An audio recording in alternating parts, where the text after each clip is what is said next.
Morning to one and all present here. Knowledge is the light that guides us. ज्ञानाचा प्रकाश जो आहे तो आपल्याला सत्याकडे घेऊन जातो.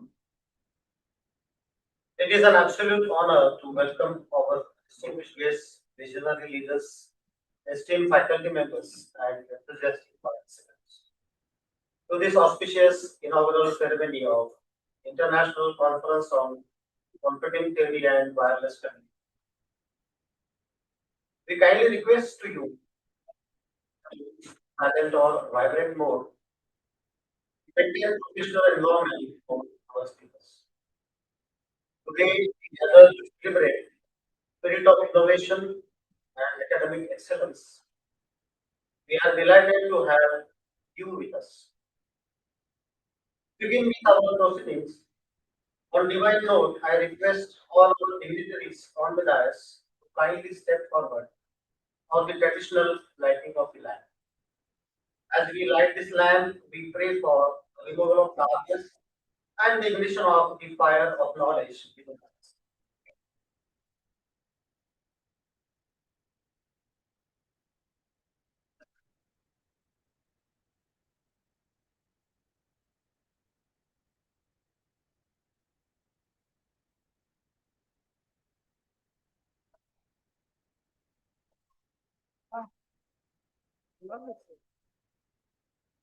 रिकॉर्डिंग कमिटी के लिए उतरे काय बोला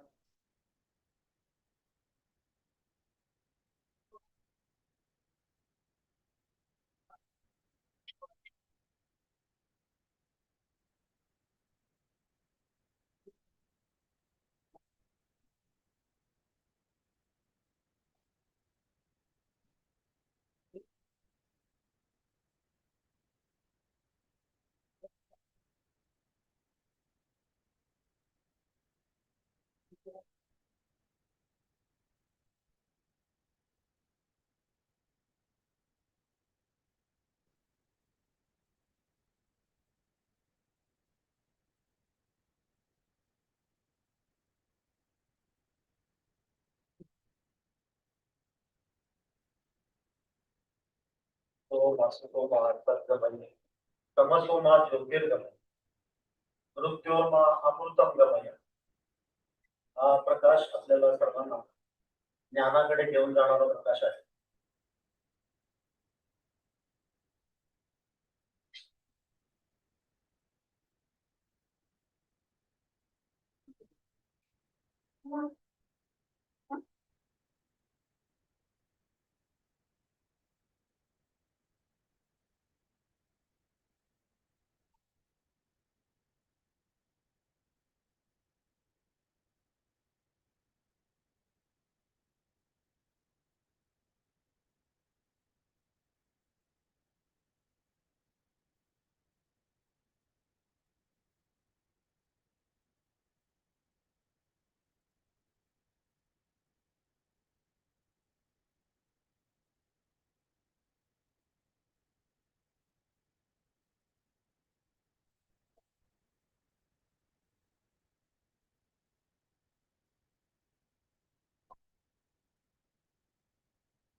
Thank you.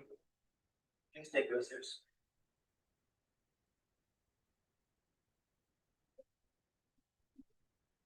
In our tradition, guest is a reflection of the divine. अतिथी देवो भव. आपल्याकडे येणारा प्रत्येक पाहुणा हा देवासमान असतो. To express our gratitude and respect, we shall now proceed with the felicitation of our guest. Let me now request our director, Dr. L.S. Madam, to offer a bouquet to our chief guest, Dr. Pratap C. Desai.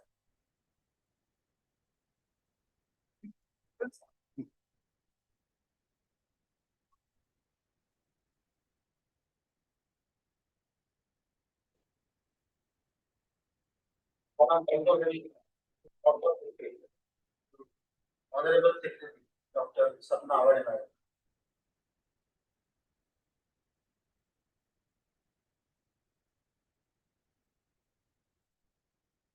Madam, please also offer bouquet to Mr. Ravi Awad.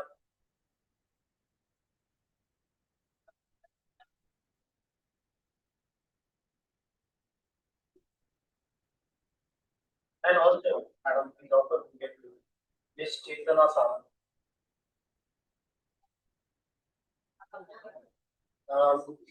Sorry, to Mr. Dr. Ranjit Sawant, Chairman IST Maharashtra Board. And now Ms. Chetana Sawant.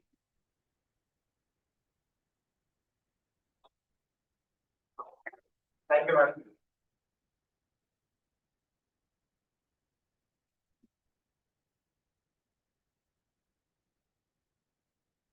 One more bouquet to Dr. Samir Boche.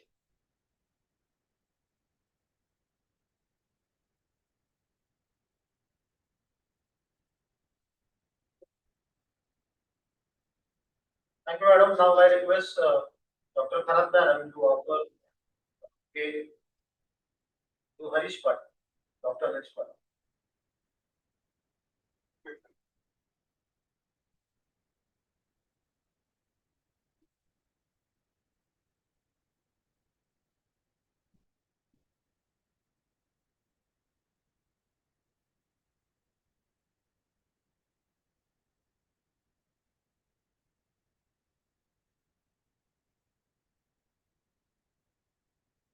Every great journey begins with a strong foundation. To tell us more about the legacy and vision of our institute, I invite our Honorable Secretary, Dr. Sapna Awade Madam, to share a brief overview of the institute. Madam.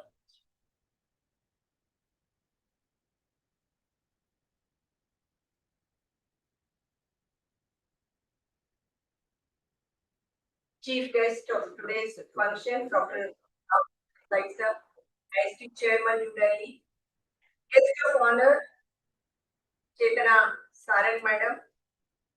Keynote speakers, Mr. Samir Boche, the Inaugural from Asia, Dr. Ranjit Sawant Sir, Director of DKT Textile and Engineering Institute, Dr. L.S. Admute, Deputy Director, Dr. U.J. Patil Sir, Karat Madam, all the faculty members and of the department, students, researchers, and academicians who are enthusiastically participating in this conference.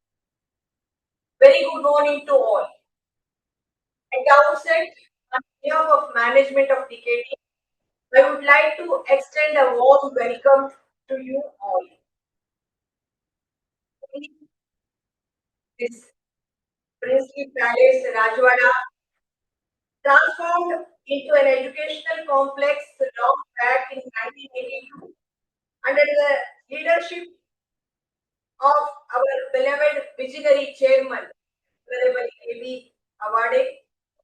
It has been 4 decades that we are imparting quality education to the local and rural population around the city.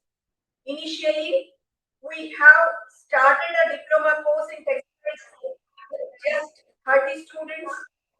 The vision of the management was to cater the technical expert manpower for the local textile industry. As you all know, our city ICHALKARANJI is popularly known as Manchester of Maharashtra because of rapid growth of local textile industry. This small sapling has now grown into a large tree, having different different branches of knowledge. Right now, 11,000 plus students are studying under the banner of DKT, where we are shaping the future of the generations by providing state-of-art infrastructure from kindergarten to post-graduation and doctorate. DKT, an emerging brand in academics, is keen to enhance the technical horizons of our students and equip them with global technological trends. So, we have chosen the theme computational theory and wireless communication. A strong computational foundation is the need of the hour in the field of artificial intelligence, data analytics, cyber security, and automation. At the same time, wireless communication has become indispensable, enabling seamless connectivity in applications such as IoT, smart systems, and next generation networks like 5G and beyond. Addressing challenges in such systems requires expertise in both these domains. So, here at DKT, we are providing a platform where these areas come together to foster research, innovation, and collaboration aligned with global technological needs. Through this platform, we bring together researchers, academicians, and industry experts to address the real world challenges and contribute to cutting edge solutions. So the theme itself reflects DKT's commitment to stay aligned with global trends and prepare our students and researchers to lead in this rapidly evolving digital era. I hope this conference proves beneficial to all the stakeholders. Once again, I extend a warm welcome to you all. Thank you. Q&A now.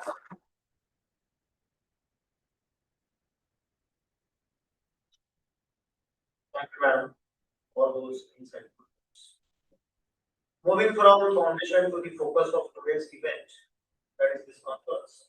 I now invite the chair and director of the institute, Dr. S.S. Madam, to provide us with a brief introduction to the objectives and highlights of this conference.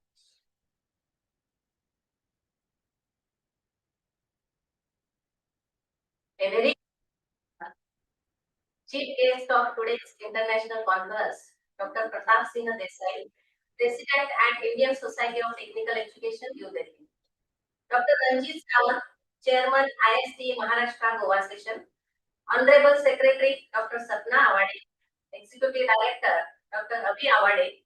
Guest of honor and keynote speaker, Mrs. Chetna Sarang, a dynamic entrepreneur, and she is the founder and CEO of Datansh EduTech LLP. Mr. Samir Gopche, Indian site leader and senior director R&D at Avaya India Private Limited. Professor Indra Chendu from UD Lahore University, Jakarta, Indonesia. He is present online. Convener of this conference, Dr. JSC, Dr. Bhagwan, distinguished delegates, Deputy Director, all HODs, respected faculty members, dear participants, ladies and gentlemen. It gives me immense pleasure to warmly welcome to all of you for this international conference on computing theory and wireless communication 2026, jointly organized by Electronics and Telecommunication Department, Computer Science and Engineering Department, and Electrical Engineering Department.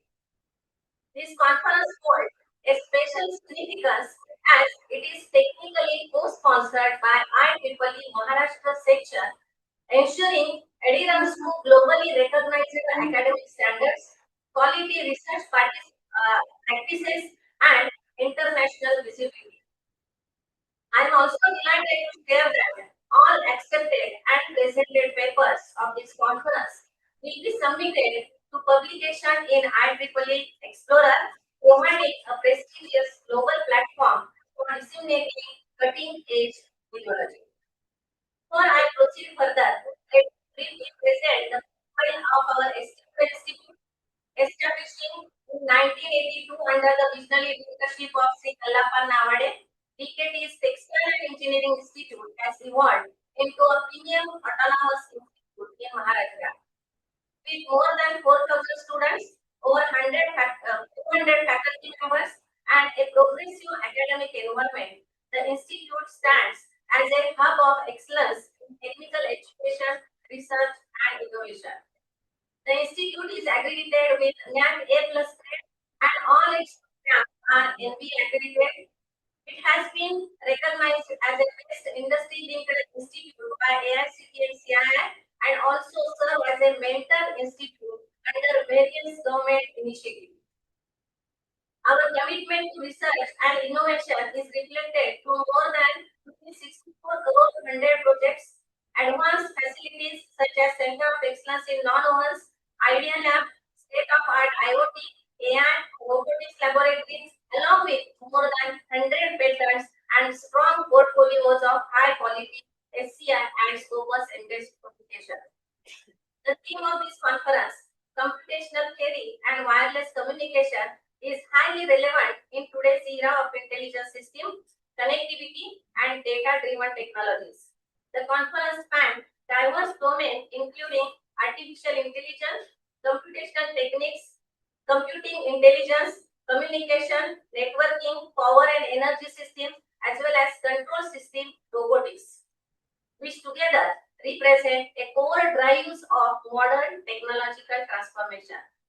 I am pleased to share that conference has received an overwhelming global response reflecting its academic relevance and international appeal. A total 3,486 research papers were submitted, out of which 356 papers were accepted after rigorous peer-reviewed process and 266 papers have been registered for presentation. The conference have witnessed strong national participation with 168 papers from 20 different states across India, along with notable international contribution comprising 28 papers from the countries such as Sri Lanka, Bangladesh, China, USA, Thailand, and Indonesia. The quality and integrity of conference have been ensured through the dedicated efforts of 346 expert reviewers drawn from reputed national and international institutions, reflecting a robust and rigorous evaluation process. The conference is structured into total 37 technical sessions conducted in hybrid mode over 2 days, with 70 sessions scheduled on 1st April and 20 sessions on 2nd April, enabling both online and offline participation and ensuring wider global engagement. We are also privileged to have a strong panel session chairs, including 10 distinguished experts from international institutes, along with eminent academicians from across India, who are guided at the technical session with their valuable insights and expertise. Their presence significantly enhances the global academic collaboration and credibility of this conference. Most important, I would like to acknowledge all our conference participants whose enthusiasm, research contribution, and active involvement truly define the success of this event. This conference is not merely the academic event, but strategic initiative that strengthen the research culture of the institute, promote interdisciplinary collaboration, enhance global visibility, and encourage innovation and quality publication. I extend my sincere gratitude to IEEE Maharashtra session, our chief guest, guest of honor, patron, keynote speaker, international session chair, reviewers, organizing committee members, faculty, student volunteers, whose dedicated efforts have been given for this conference to make this conference a grand success. I am confident that CCWC 2026 will inspire meaningful discussion, foster innovation, and build lasting collaboration among researchers, academicians, and industry experts. I wish all the conference participants a highly productive, insightful, and enriching experience. Thank you. Thank you. Thank you, madam. Now, this is the moment we have all been waiting for, and that is the unveiling of collective wisdom of our researchers. I request the dignitaries on the dais to kindly release the conference proceedings.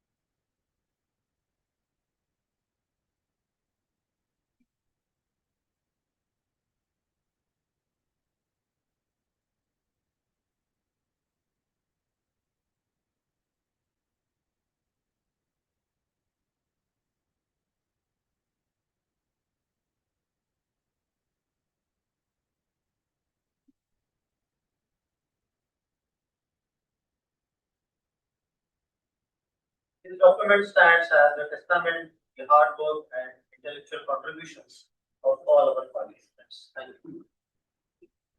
It is now time to hear from a leader who has shaped the shape of technical education in India. First, I invite Dr. T.I. Bhagavan sir, co-convener of this conference, to introduce.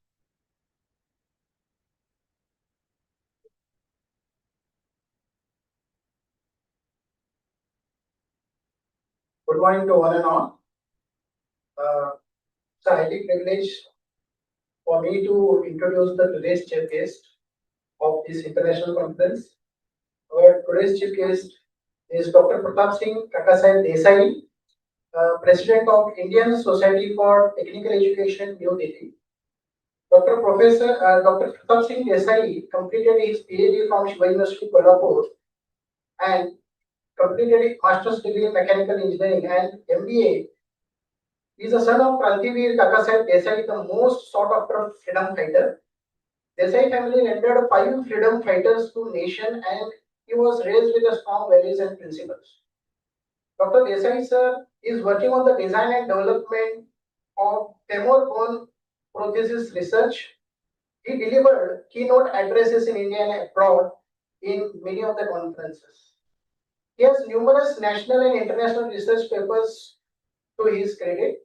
Dr. Desai sir has actively participated as a member of All India Federation of Polytechnic Teachers Association during his year in various organizations. He is a member of various committees and task teams constituted by Government of Maharashtra. Dr. Desai sir attended and participated as a member of Indian delegation on various international meets such as World Engineering Education Forum, International Federation of Engineering Education Societies, Global Engineering Danes Council. Countries like USA, Canada, England, France, Germany, Argentina, Brazil, China, Japan, Dubai, Australia, and Korea. Dr. Pratap Singh Desai is the youngest ever president of prestigious organizations like IST New Delhi, past vice president of IST New Delhi. He is a member representing India in Global Deans Council, chairman of Indian Engineering Deans Council. He is a member of advisory committee for overall curriculum development cell at IIT New Delhi. Member of State Steering Committee of Technical Education of Government of Uttar Pradesh. Member of State Steering Committee of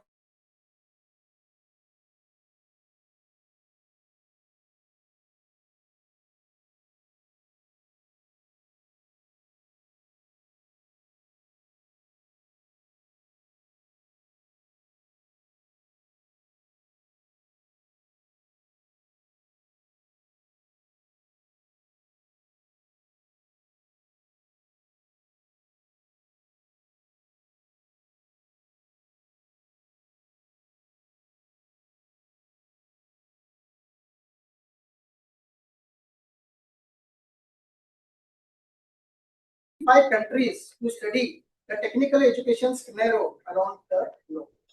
So we are very fortunate to have Dr. Pratap Singh Desai over here. Now I request Dr. Pratap Singh Desai to deliver.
request Dr. Pratap Singh Desai sir to address the gathering and inspire us. Thank you.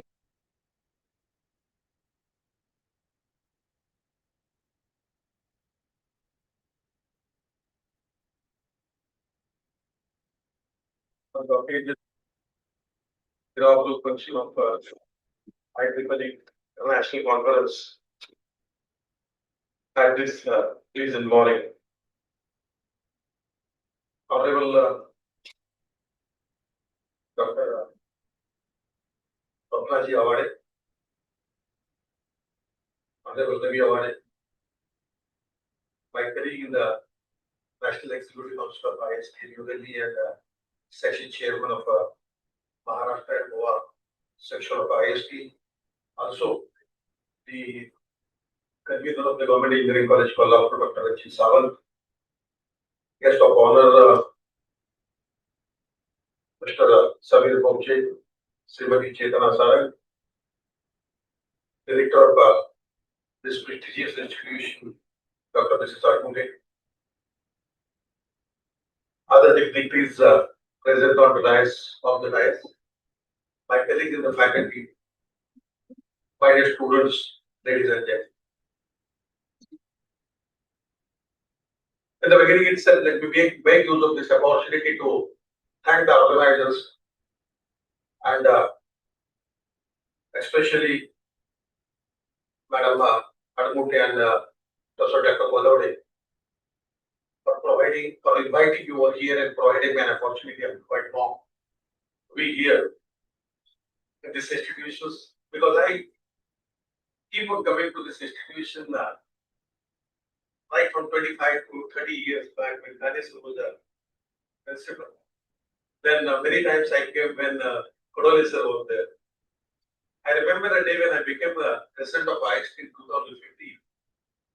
This was the first institution to call me and Honorable Dada Kallappan Award, he called me and he felicited me. The very prestigious hall which is there. I have those memories. So I have a special relation with this institution.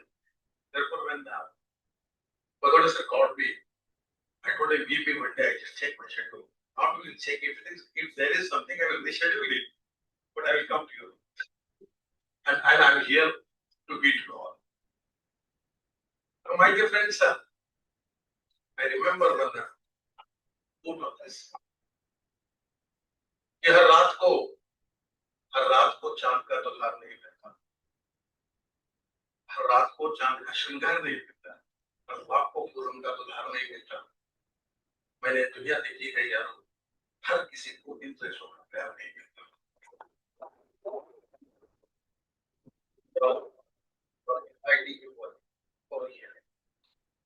Friends, conducting the conference that too on latest technologies is a need of a time. It's apt and appropriate at this point of time because we are talking about the Vikasit by total force. Why all of a sudden this slogan has come? I definitely feel that. Definitely there are people, there is a think tank. They run the nation, all nations. And our thinkers, our policymakers know that the strongest point what we have, the strongest factor that is going to drive the future of this nation is the benefit of demographic dividend that we are going to enjoy in the next 25 to 30 years. Because you'll be surprised to know the average age of US population. Any idea what is the average age of population of US? It's 42 years. Average age of the European population is 44 years. That of China and Japan has crossed 48 years. That's the average age. And whenever the average age of population of any nation crosses 40, the country has said to grown older And when country improves, working hand reduces, and its dependency ratio increases, that retards the economic development of the nation. That's the problem with all this. US is going to face it. Europe has started facing it. China and Japan are at the verge of collapse. That's what I can say. Because there are no young people now. Because of the population, young population, working population. Do you have any idea of the average age of Indian population? Any idea why it is? 20? 20? Yes, it's 29 years. Very, very clear. So average age of Indian population today is just 29 years, and by 2030, 64% of Indian population will be less than 25 years old. 64%. That means around 85 to 90 crore of the people, youths will be there in this country to work for it. That's the strongest point, strongest factor that is going to shape the future of this nation. Number two, the number of engineers we are producing. We are working with the largest installed capacity of producing the engineers in the world. We produce 1.2 million, it's 12 lakhs of engineers every year today. Our installed capacity is of producing 1.8 million engineers every year. 18 lakh engineers तैयार करायची क्षमता या देशात आहे, स्थापित क्षमता आपल्याकडे आहे. Yes, due to low number of seekers today, we are producing 12 lakhs of engineers every year, and the rest of the world is producing 1.5 lakhs. I was there in Canada a few years back, before COVID, representing India in World Engineering Forum's meeting. About 107 countries represented there. And the issue of the discussion, of the concern was how to meet the ever-rising demand of the technocrats globally. That demand will be 110 billions by 2030. And by 2030, 1 in every 3 will be Indian in the world's workforce. प्रत्येक 3 माणसामधला 1 Indian असेल काम करणारे. So that's the strength we have. Third strong point is our ancestors, our engineers have proved their stuff, proved their quality globally. Name any multinational company, right from Apple, Microsoft, Google, Amazon, Boeing, any company. You will find minimum 30% of Indian engineers working. They are not only working, many of them are leading these organizations. We have a classical example of Satya Nadella, Sundar Pichai, Jay Vijay, Parag Agarwal, Twitter, many. One girl from, I do not know familiar. Just 28 years old lady with no background, industrial background. She is leading world's largest garment manufacturing company of France. That's a potential we have. That's a it has been proved. And therefore, entire world is looking at us. Yes, India has this potential. That is one glorious side.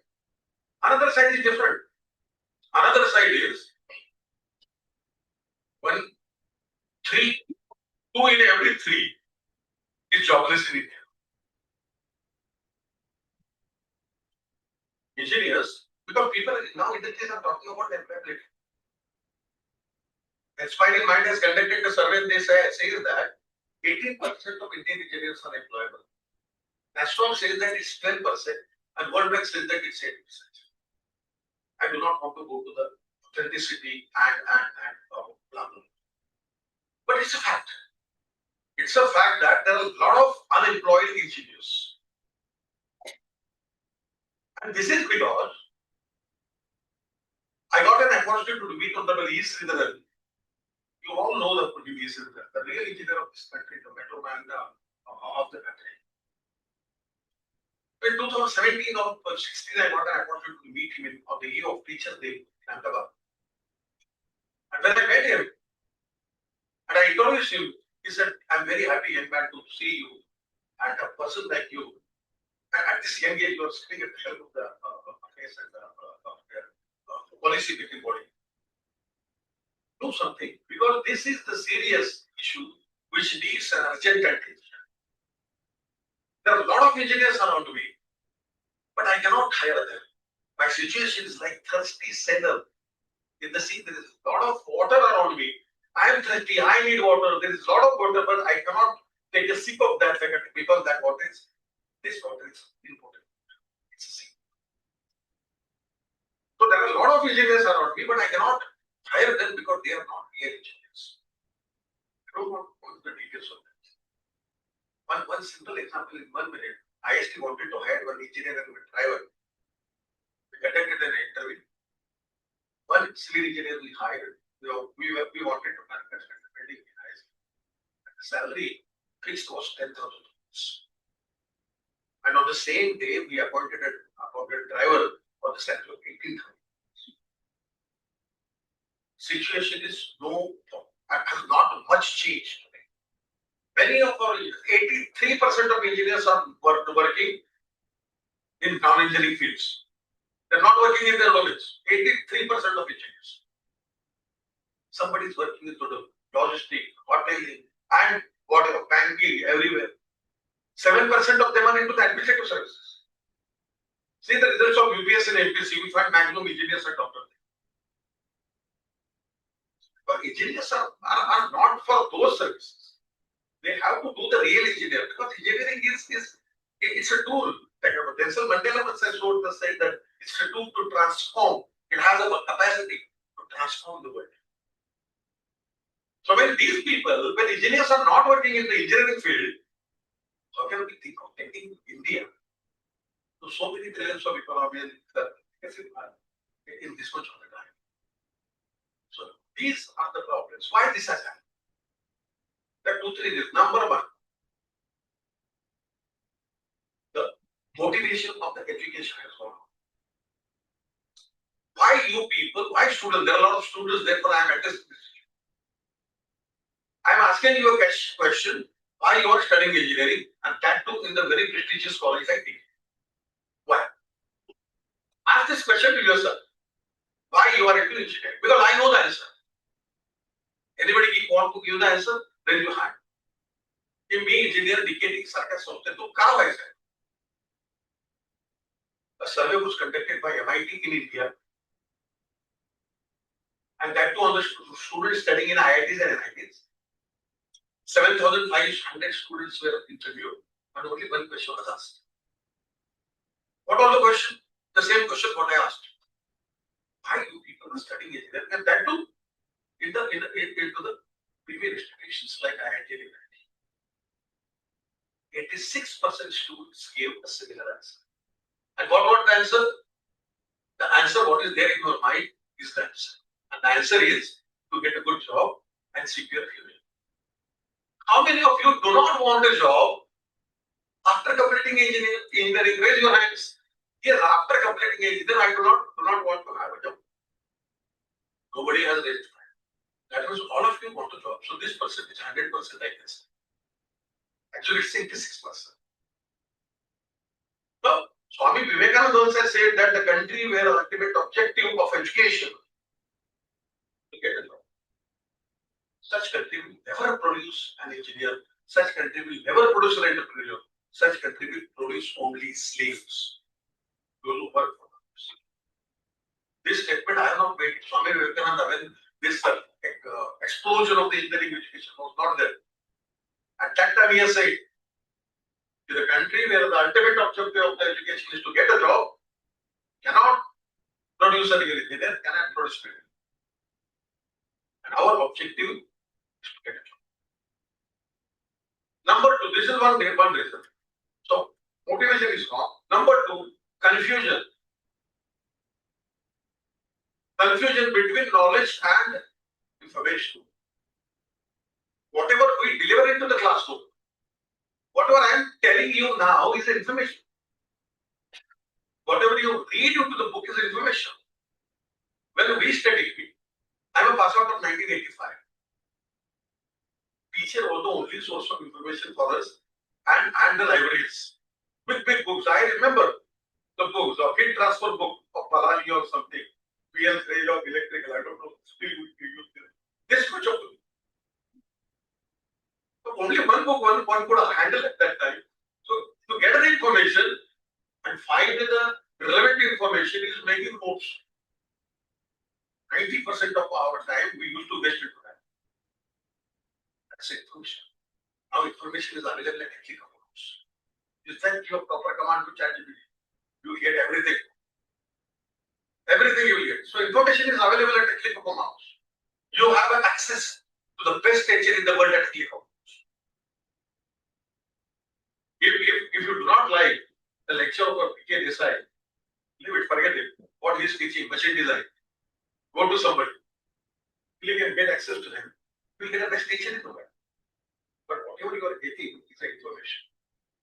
And we are getting ourselves confused that it's a knowledge, it's not a knowledge. Unless you think on that information will never get converted.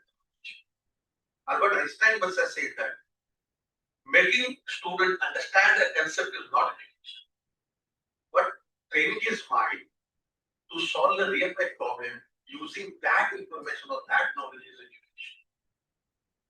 And Mahatma Gandhi has said, furthermore, Gandhi said, the person who knows how to think need not have to be taught. ज्यादा विचार करता है तो त्याला शिकवायची गरज नाही. The very thing, the very serious element of a thinking has been eradicated from our education system. We do not know how to think. If you do not know how to think, you cannot convert information into knowledge. And again, there is again one more step. Only knowledge is not information unless you use that knowledge to solve the real life problem. It cannot become a technology. Conversion of knowledge, making use of that knowledge to solve the real life problem is a technology. Simple example I will give. Have you heard about C.V. Raman? Sir C.V. Raman, many of you might have heard. In 1928, Sir C.V. Raman got the Nobel Prize in physics, and that is for the physics of mother of engineering. It's Raman's light effect. Nobel Prize. What happened to that knowledge? What happened to that knowledge after that? Could we develop Raman scanner in India? No. Raman scanner was developed in US because technology converts knowledge into the money. When it came to conversion of the knowledge into the technology and earning the money, we failed. Raman scanner was developed in the US. Now we are talking about wireless communication. Do you know who is the father of wireless communication? First time in the history of the world, Sir J.C. Bose talked about the wireless communication. But when it came to the application, it failed, not only failed, miserably failed, and credit has gone to Harmony. And they earned billions of dollars of that. Many examples of that. And therefore, what has happened today is we are good at scoring marks, that reading and remembering. We are very good at that. We are better, okay, till conversion of the knowledge, information into the knowledge, but we are worse in developing. And the result of that is, I am going to give you the figures of the External Affairs Minister, Madam Sushma Swaraj. I think it was 16, 17, I don't exactly remember. She said that in the parliament, it's on the record. That time, 7 lakh students go abroad for higher studies. 7 lakh विद्यार्थी परदेश जातात उच्च शिक्षणासाठी. Spending 3,50,000 crore rupees every year. 3,50,000 कोटी रुपये प्रत्येक वर्षी या गरीब देशातली मुलं तिथं जाऊन उच्च शिक्षणावर करतात. What is the total education budget of this country today? Last year budget was 1,21,000 crore for entire education. त्यातले 65-70% प्राथमिक आणि माध्यमिक, 80%. मग थोडंसं हायर एज्युकेशन, त्यातलं इंजिनिअरिंग एज्युकेशन म्हटलं तर 10,000 crore. त्यातले 80% IIT NIT. What do you get? And 3,50,000 crore rupees is paid by our students every year going abroad for higher education because they believe that That is the kind of opportunity. There I can get something, I can do something. And therefore our students, they are doing miracles there. They are not doing here. We have failed in creating that atmosphere. And I think it's a toughest challenge before all of us. Education institution, we have to join hands with the government and do something to address this issue. And this is because as we are thinking about the job and all, then where is appetite left for the research and innovation? Madam was talking about the research and innovation. Because jobs, yes, there are going to be so many good jobs, but the disruptive technologies like technology like AI has disrupted the industrial scenario. Many new existing jobs are going to vanish. Many jobs are going to come. Maybe more than the jobs that have vanished. But what are the job profiles? We don't even know. The job profiles आपल्याला माहित नाहीये. So नवीन technology येत आहे. त्या नवीन technology शिकायच्या because only innovation, only research can create the opportunities. फक्त कोणीतरी industry काढली, कुठलं तर टेक्नॉलॉजी आली, त्याची आपण जर फॉलो केली, there are limitations. Since last 2 years, major hirers of the world have stopped. आज तुमच्या टीपीओना माहित असेल किंवा ज्यांना 2023-24 ला अपॉइंटमेंट मिळाले कॅम्पस मध्ये, see the test status, ते जॉईन झाले का? 80% of them are not allowed to join till today. So there is going to be a recession. And याच्यावर मात करायचं, we have to go for the innovation. We have to go for the research. And that's our DNA, we can do it. Yes, India was world leader once upon a time. I'm not going to go into that because it will take a lot of time. But research and innovation, only thing is that is the only element, only thing that will make us survive in the world. My dear friends, one last point I have got focus. The focus of the research today is on the top of the economic pyramid of the world, where only 30% people live. Economic pyramid जो आहे जगाचा, त्याच्या टॉपला फक्त 13% लोक असतात. They have access to 90% of the world's wealth. जगाच्या 90% संपत्तीचा अधिकार त्यांच्याकडे आहे. And all research is not focused on them because technology developers want money, and money is there. Simple example: many of us have iPhones. Apple every year they are launching a new model. It's fantastic. I was just seeing an ad on that. Without giving a blood sample, Apple is going to tell you the level of use. So these technologies are coming. Yes, it's beautiful technology, but what is the price? 1,57,000 rupees for one handset. What percentage of Indian population, forget about Indian population, world's population, has access to this technology? जगातले किती टक्के लोक ती technology घेऊ शकतात? Artificial limb was developed in US long back in early 80s. And असं claim केलं की the person who is wearing artificial limb can walk, run, jump, even play football. I have seen the people with artificial limb playing football in the Paralympics on the television. Yes, they can. But what was the cost launching price of that artificial limb? It was $20,000.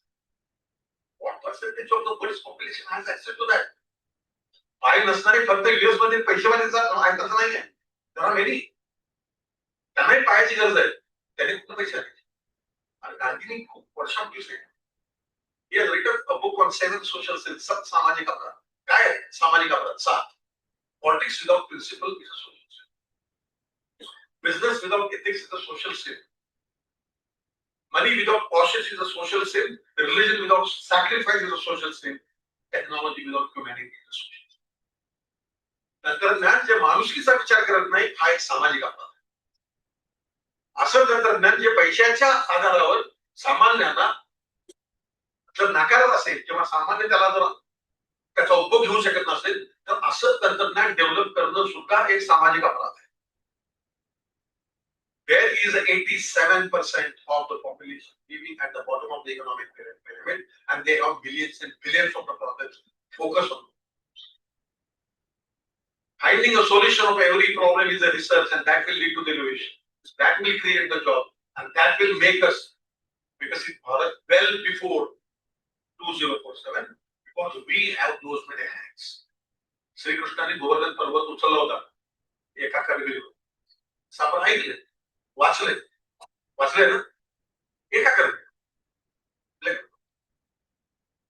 We have गोल 2030 साली 85 कोटी youth असणार आहे 25 वर्षाचे, म्हणजे साधारणतः 170 कोटी हात आहेत आपल्याकडे. आपण गोवर्धन गॅसची पृथ्वी उचलून घेऊ शकतो. आपण जर हे ठरवलं, लिटिल चेंज इन एटीट्यूड मधला लिटिल चेंज इन अप्रोच, नजर को बदलो तो नजारे बदल जाते हैं, नजर को बदलो तो नजारे बदल जाते हैं, सोच को बदलो तो सितारे बदल जाते हैं. कश्तियां बदलने की जरूरत नहीं है, दिशा को बदलो तो किनारे खुद बदल जाते हैं. So why does you have to change the change the approach, change that. And ISP will always be with you in all such endeavors. Check.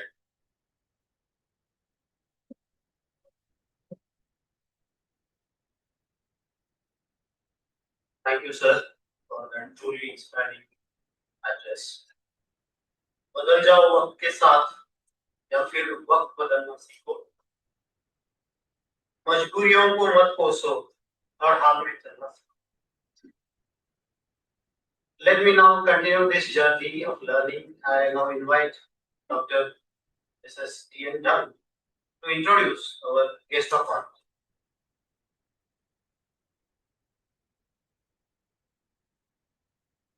Respected dignitaries, esteemed faculty members, distinguished delegates, and dear students. It's my great privilege and honor to introduce our esteemed guest of honor for this inaugural function. We are delighted to welcome Ms. Chetna Sarang, a dynamic entrepreneur, motivational speaker, author, and podcaster who has been making remarkable contributions in the fields of education and technology. Ms. Sarang is the founder and CEO of Tatmesh EdTech, a pioneering organization that has been recognized among the top 100 innovative startups under the prestigious Startup Karnataka Elevate 2021 program. Her vision and leadership have significantly impacted the way emerging technologies, particularly AI, are introduced to the learners. As an accomplished academic, she holds a bachelor's degree in biomedical engineering, an MTech in VLSI design and embedded systems, and postgraduate diploma in industrial relations and personal management. She is currently pursuing her PhD in computer science and focusing on AI for education. With a passion for teaching and innovation, Ms. Sarang has trained over 10,000 students and professionals in AI and emerging technologies. She has conducted numerous industrial training sessions, faculty development programs, mentorship initiatives, contributing extensively to the capacity building in academia and industry. She is also recognized as a co-awarded speaker on education, entrepreneurship, women empowerment, and public speaking, and continues to inspire diverse audiences through her impactful engagements. She is also the author of 2 impactful book series, AI Launchpad and Binary Brains, aimed at introducing AI concepts to young learners. Her contributions have been widely recognized, including being featured in the book Code of Her Own, Women from Karnataka Shaping Tech Futures, launched by Government of Karnataka. She has also developed AI-powered solutions for multinational organizations and has been invited speaker at prestigious platforms such as World Innovation Summit 2026 at Dubai.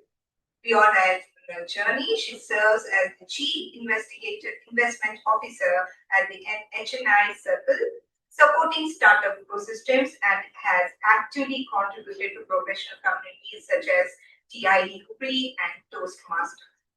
Her journey is a true inspiration, blending innovation, leadership, and a deep commitment to empowering learners and professionals.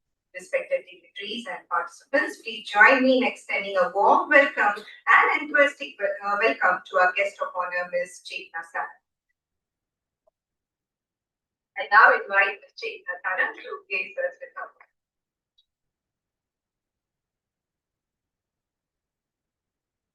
Good morning, everyone. I'm truly delighted to be amidst the students, the professors, and esteemed dignitaries here I come with a background of engineering, as Madam nicely read about my profile, which actually made me feel good about myself once again, because it's very important that we feel good about ourselves every day. Yeah, so I come from engineering background, so I empathize students here. I have served as an assistant professor in one of the engineering colleges for 6 years, so I empathize the community of educators. And now I'm an entrepreneur, and it's my 6th year in entrepreneurship. And this word is fascinating. It's very interesting. I have only two things to say here because we are running short of time, and I have other session where I can address at depth. The first thing, I honestly feel that the engineering education in our country looks paralyzed, at least in the realm of this AI moving so fast. Because I have a personal story for that. In the first 3 years of my AI, I started training in 2019 because I started learning AI in 2017. So that positioned me as an early mover in North Karnataka in delivering AI services and products, everything. So I've come a long way. I have evolved equally with AI through the period. So first 3 years, I hired only engineers for my startup. In the recent latest 6 years, first 3 years I hired only engineers, and in the recent 3 years, there is no engineer in my company, in my startup other than me.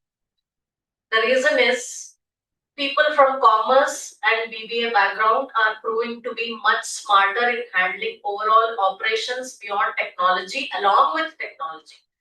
Because I keep giving a lot of training workshops, agentic AI, or all of these workshops to commerce and business background students who open mindedly receives those and tries to be well-rounded personalities. It happened so when we had only engineers, and there was some issue related to invoices, accounting. Of course, we had outsourced our accounting to somebody, but when we wanted something to be in-house, done in-house, change some invoice, change these, they didn't know when to apply GST, what kind of tax is levied on what kind of products. They didn't even know that books do not have tax, and they just put the tax on the invoice for the books also and sent it in my absence.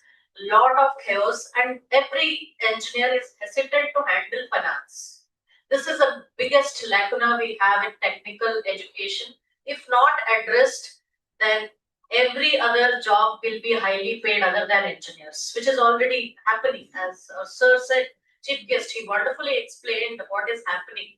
So my sincere request to engineering fraternity is that at least the autonomous college, if they have authority, try to inculcate some economics, financing, accounting. If not, we are of no use to anybody. Trust me, the biggest problem in sustaining as a startup was not tech, but in handling finances, making projections, budgeting. All this was a big headache. Today, I have gladly taken up the role of Chief Investment Officers because I've been attending many hackathons as a jury member. They are fantastic ideas. They build really good, there's a lot of innovation coming from students, but it doesn't sustain because they don't know what to do with that innovation, how to scale it, how to actually convert intelligence into impact. So there is a big lacuna, we need to work on it. This is my sincere suggestion to the education community of engineering. And today is a day of PhD and research. I'm also into that. My sincere request to all the aspirants is that please be clear with your intent, because it doesn't matter if your intent is to just get promotion or if your intent is to just get a doctorate. The amount of work and efforts that goes into getting doctorate title is the same. So when we are investing that work, why not actually make some meaningful work and also build an ecosystem around it so that it scales for the lifetime. I've seen people going for double PhDs because the first one did go well. So let us not do that. Let's do everything meaningfully with the right intent or not do it at all. Thank you so much. I'll be here with you to address at my keynote speech. Have a great day and congratulations for putting so many things together here. Such a beautiful program, conference. I know that book holds so many intellectual intellects work that is holding. It's not just a book. I know the value of it being an author. Thank you so much for having me.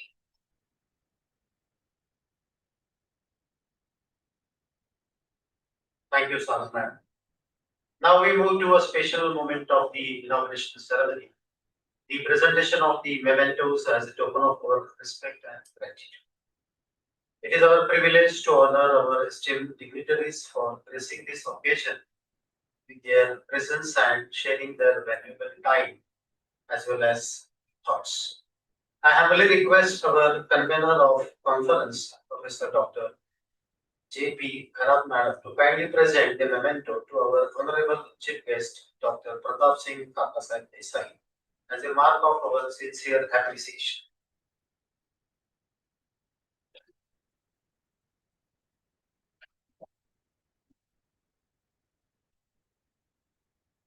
We are deeply grateful to you, sir, for your inspiring presence and encouragement.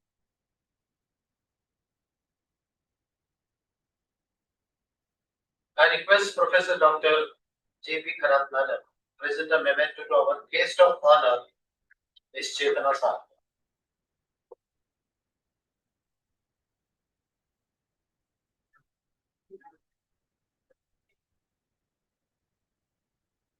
I request Kharat Madam to present a memento to our guest of honor, Ms. Chetana Sar.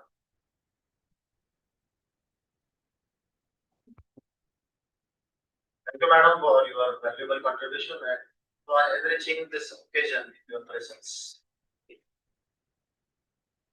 I request Karan madam to felicitate our guest, Dr. Ranjit Samant.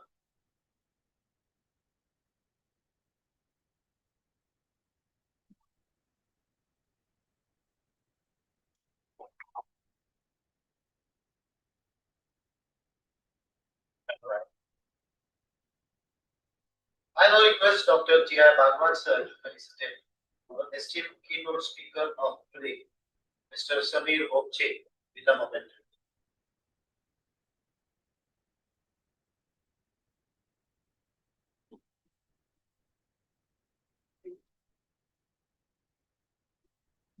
We sincerely appreciate your support and association with this conference.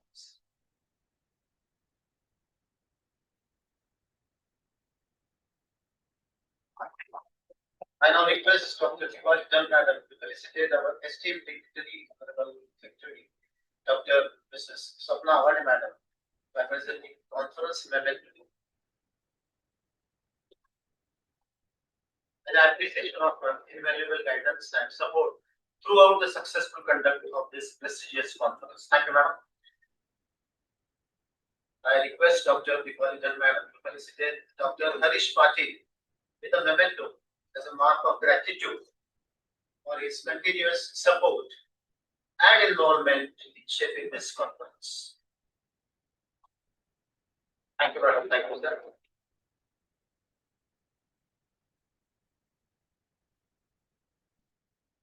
As we conclude this formal inauguration session, it is now time to propose a vote of thanks. Now I invite the convener of the conference, Professor Dr. J.P. Kharat Madam, to present the vote of thanks. A very good morning to all.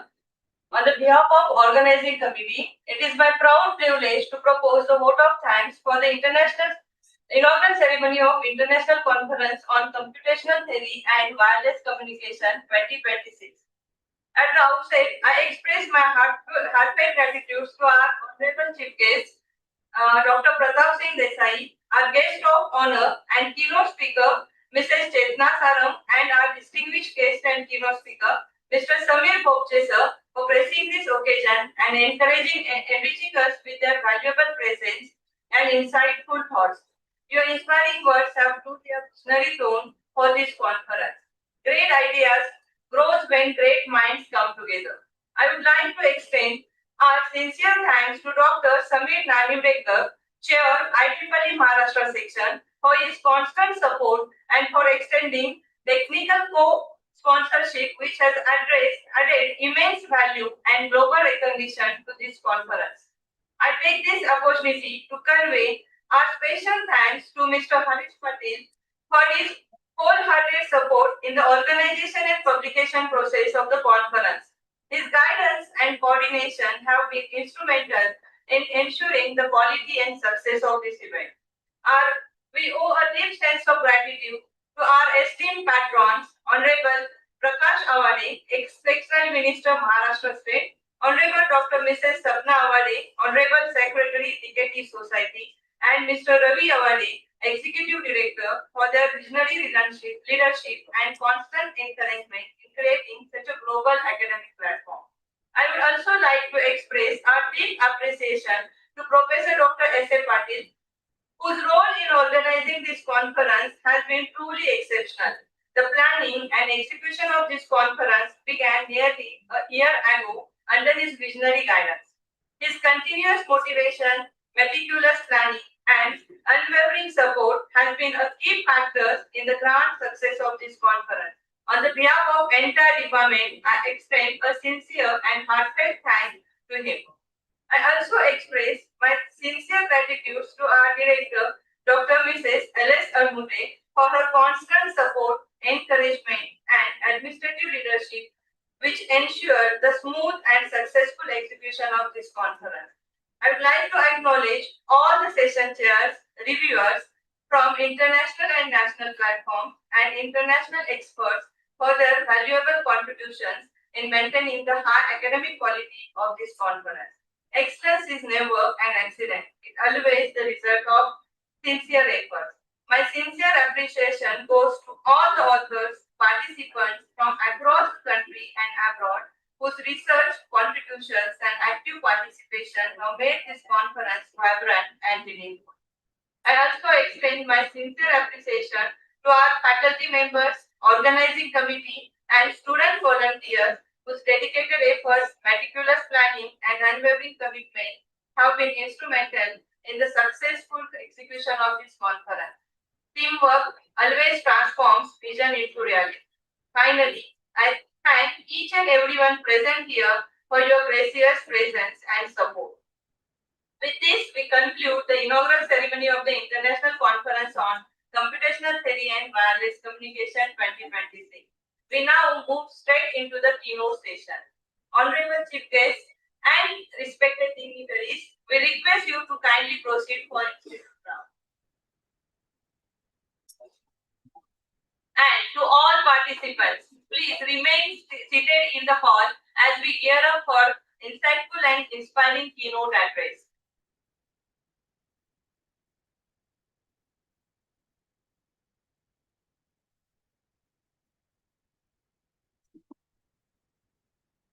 It is now my great privilege to invite our first keynote speaker, Mrs. Chetna Sarang.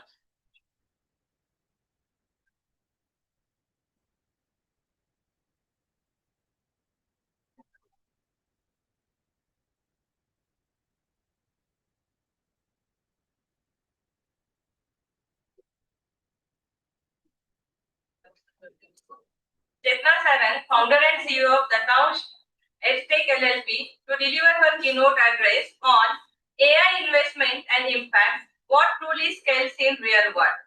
We request you, ma'am, to kindly take over the session. Thank you.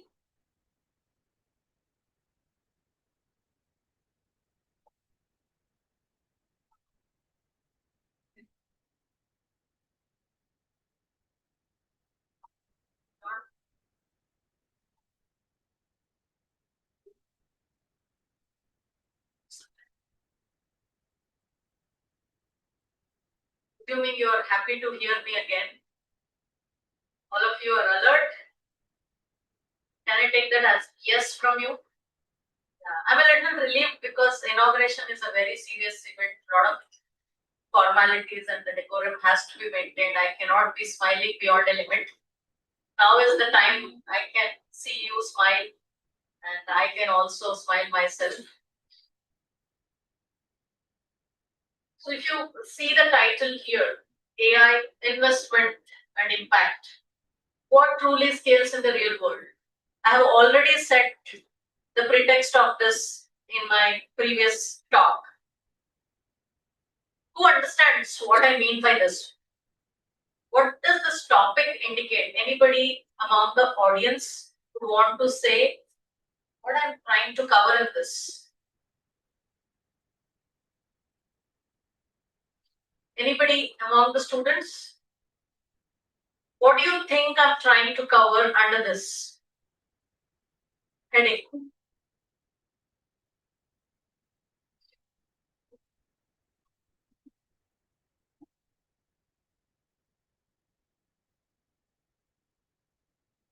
I won't move ahead until I get some reply from you.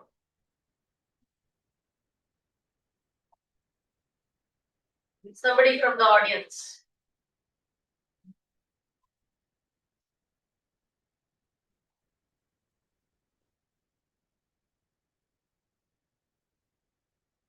Let me ask you a question now. Please answer for this. Name one AI company which is very famous. One AI company which is very famous. OpenAI. And how confident I was in asking that because I knew it would be the answer. OpenAI. Where was OpenAI before 2022? Was it existing? Did OpenAI exist before 2022? Why am I saying 2022? Because it's the year when ChatGPT officially seeped into our lives. But when was OpenAI founded? How old do you think OpenAI is?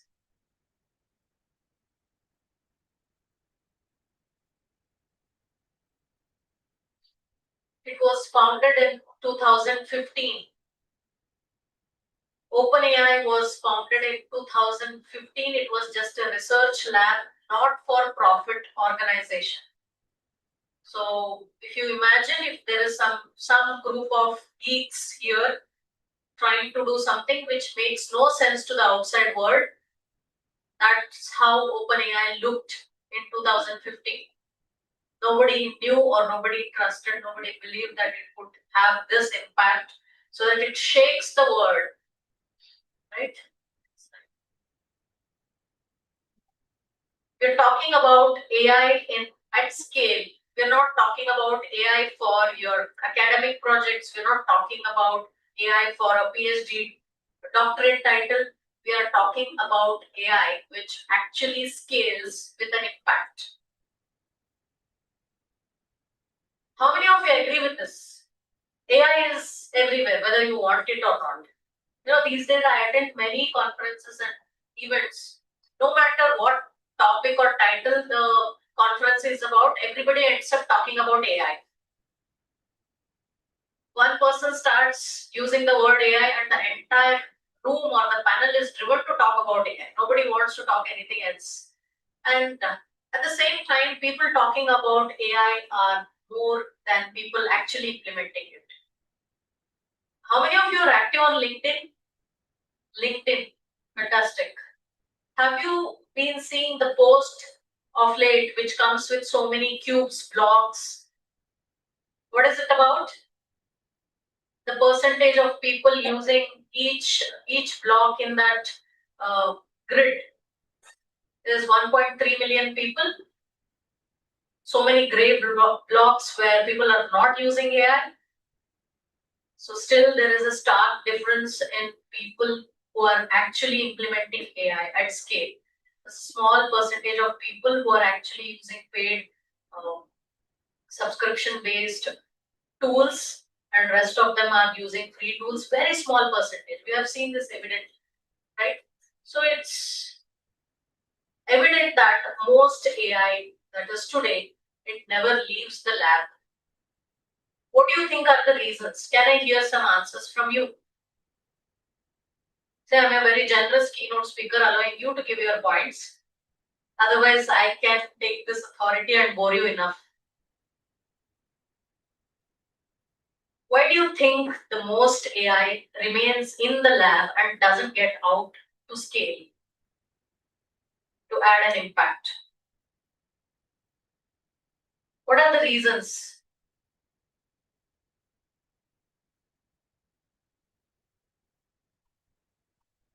Somebody? I want answers from you. Anybody from the boys' side? I can see the thinking expressions. I can see people or not thinking. So I'm asking answers from you. What do you think are the reasons that AI is not leaving the labs or growing out? Not matured, for landing in time, along with ethics. So it's not coming to utility. It's not happening. There are many reasons for that.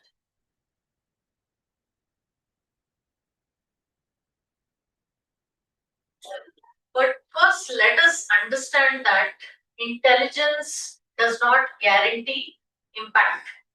It can never guarantee impact. Again, going back to OpenAI story, when it started in 2015, they just discovered that there is some generative machine which generates new data, that is to bring out data that does not exist. But how do we take it to people? And what do we make it so that it entices people? There were millions of subscribers to ChatGPT within just 1 month of its launch. And I'm glad even I was one among those millions, because I started trying it in the first week of its launch. Initially, I was a little confused to understand what exactly and how is it different from Google search engine. The moment I discovered it, I had a goosebump moment in my life. Because I'm just seeing how AI is unfolding, but suddenly something big comes in and it's changing everything. It was a goosebump moment with technology that I experienced because of this. So here, imagine OpenAI people, if they didn't think beyond the models, beyond the engines, beyond the algorithm, it wouldn't reach any of us. So as engineers or as researchers, if our only focus is to churn out the best model, to make it the best, and if you don't have roadmap to make it an utility at large scale, it won't be of any use. It's an example. So always remember, intelligence without impact is not doing any good. That's the core problem. Most of your academic projects, even PhD for that matter, they remain in the record books or in the thesis. They don't go beyond that. It's high time that we complete it in its full circle. Otherwise, don't do it. As simple as that. Don't. Because when I used to work as an assistant professor, what made me shift to the startup world or something is I asked myself, how do I grow up further from here? Obvious choice was to do PhD, go for research, and then what? The salary hike, assumption or reality, I don't know. The salary hike and then the doctorate title, and then what? And then get into admin tasks, forget engineering. So I just gave it a thought. I said, no, I'm not going to do this because everybody is doing. I'll just get out of it. Start something of my own. I started, it was very difficult, long story. That's a story for some other day. But today I'm pursuing my PhD. Nobody demands PhD because I'm my own boss. And nobody asks my timelines. But still, I'm doing it. The reason is, in my journey of startup, I bumped into a fascinating idea. AI in education. I was operating in this for almost 6 years. I found some loop, I found an opportunity, and then thought, why not transform it to some product? Why not give it a shape? And why not earn PhD title, doctorate title along with it? With patent, I've applied for patent, all of this, meaningful. Now it is not a pain for me.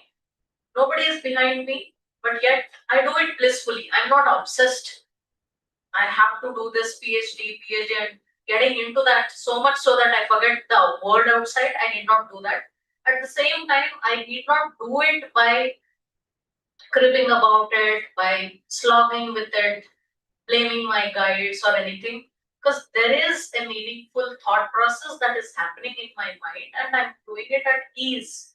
There is no pressure. So my central message time and again would be, do it with the right intent or don't do it at all.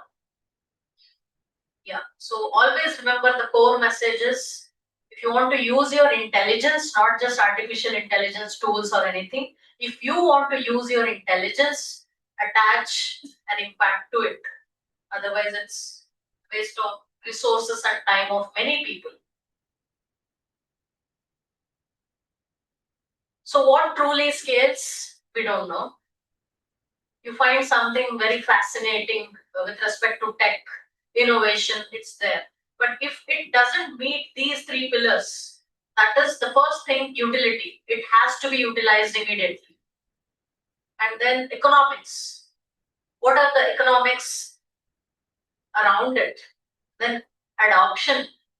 If everything is good, but people are not ready to accept, it still fails. Funding and finance for any great innovation is equally important, or it's the most important thing for anybody to do. Know who funded OpenAI when it was still at a lab stage? Who funded OpenAI? It's Microsoft. Microsoft jumped into funding OpenAI in 2019. For 4 years, from 2015 to 2019, OpenAI was just a junkyard with research people, with geeks doing something which the world did not know would change the entire world for the rest of the years to follow. Microsoft invested into it because they showed the possibility. The next slide. So how to bridge this gap from going from the prototype, which looks like it cannot be adopted or which does not have any utility. It looks like that in its raw form. How does it transform to be adoptable, scalable, utilized? And how could it be utilized? The biggest flaws that we do in the world of research is that we focus on accuracy. And the real world wants reliability. This research world is again obsessed with benchmarks, but the real world sees the constraints. And then the research world is mostly focused on models, algorithms, impact of that particular model. But real world wants something, a system to be built around those models. We have GPT. Right? GPT is the engine which powers OpenAI's products. Imagine if the researchers were only into GPT. They didn't build systems around it. They didn't build chat interface. They didn't build system, how to collect data, how to reform, how to secure that LLM, how to build it. If there was no system built around it, imagine that state where we would not have encountered ChatGPT yet. Only because they built system around those technical aspects, they were able to reach and scale. So this is an important piece of information to all the researchers. So if I ask you a question, sit on the customer side. There is a machine which gives 100% accuracy, but the results will be delivered after 10 seconds. And imagine there is another machine which has 90% accuracy but delivers the results in just 1 second. Which one would you buy? 1 second. That is utility. So what we do in our academic projects is that we are too much obsessed with accuracy. We don't think about how to quickly put it there and get it running. Yeah, the next slide. So that's about OpenAI story that I started, a research lab in which it all started. After it got funded, do you understand VC funding, angel investors? Anybody in the room? Who are angel investors?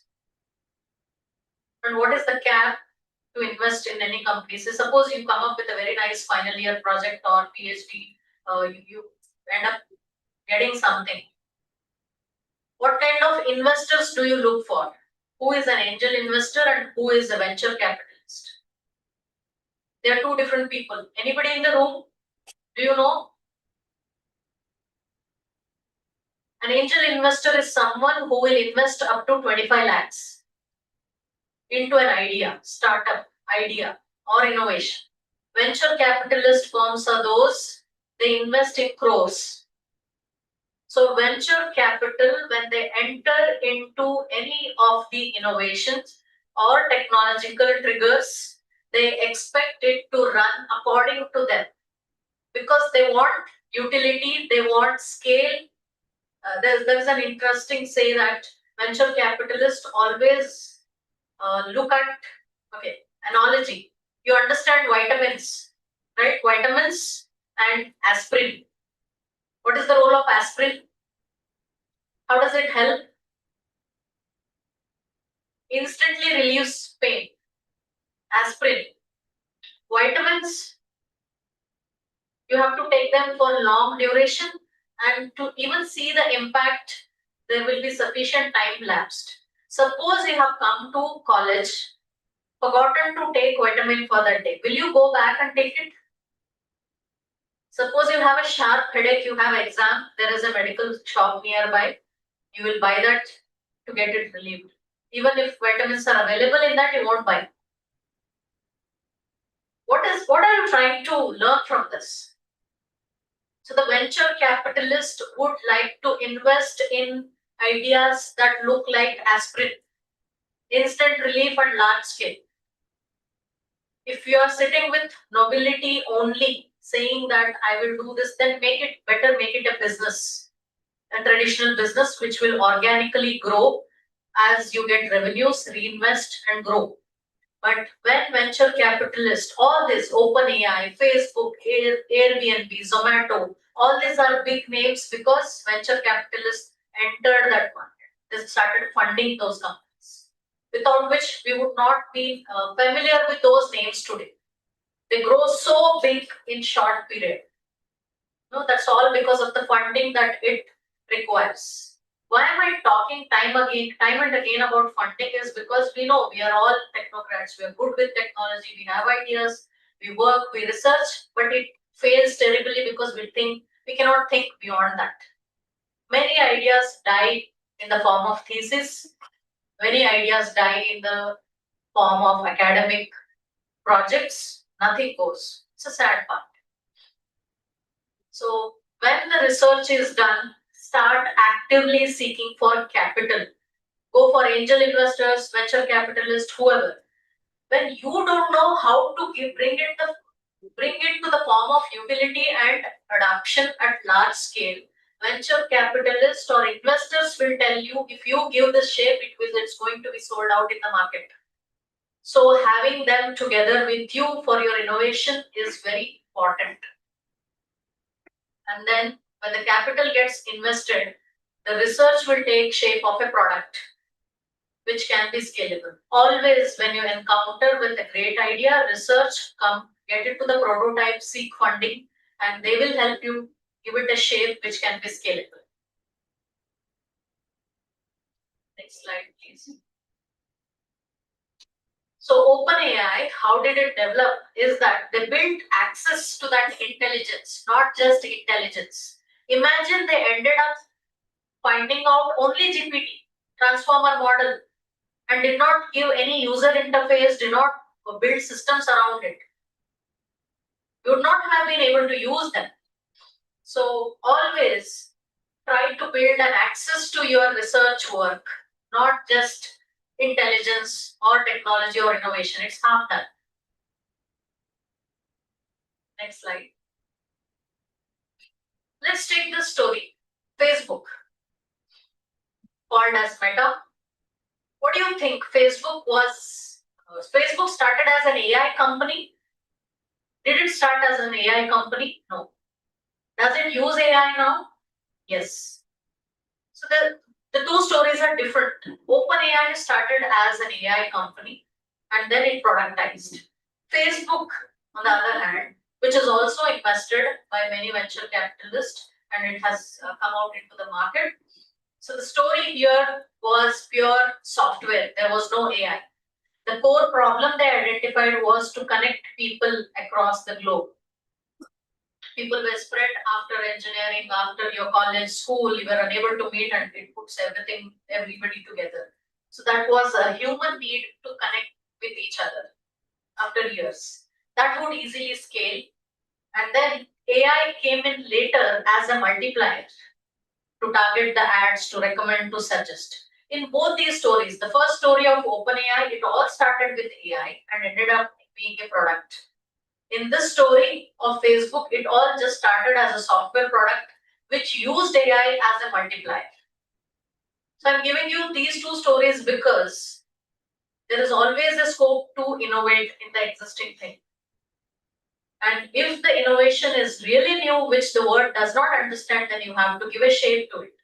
And if you have a business which is sufficiently scaled and people are already using it, continue to grow it, accelerate the growth of it using AI.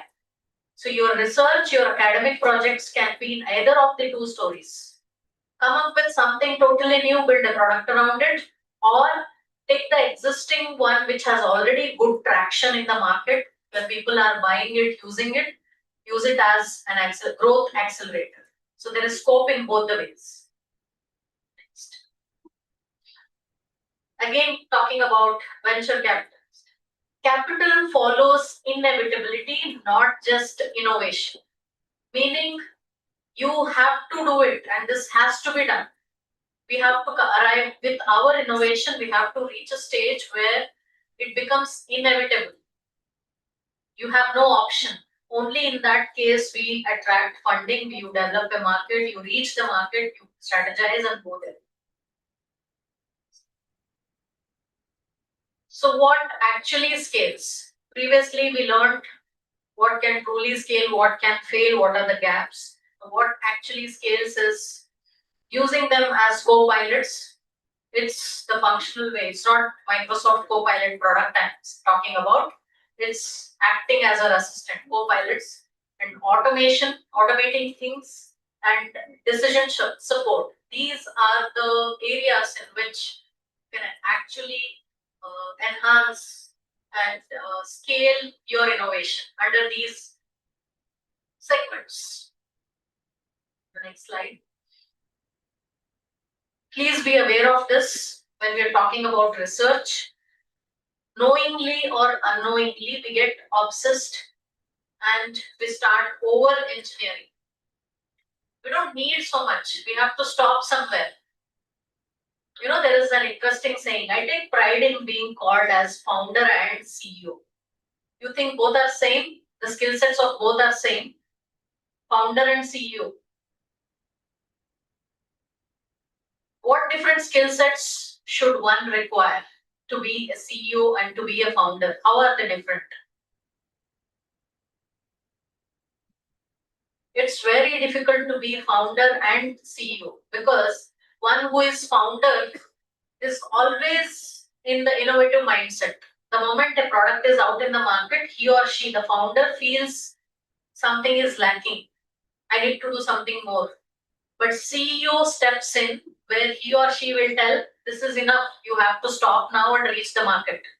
Otherwise, you will miss out. CEO is the one who will actually run that product for a longer duration unless proven that that product has lost its market window, and now is the time to reinvent.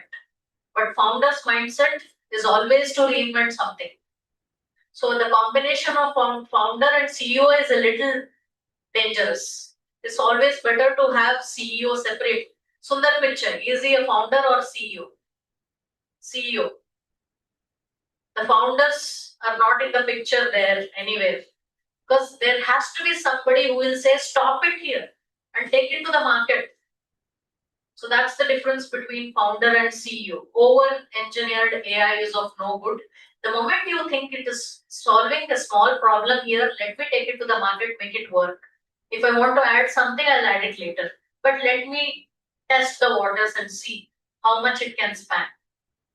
With tech, it's very important to come out quickly in the market.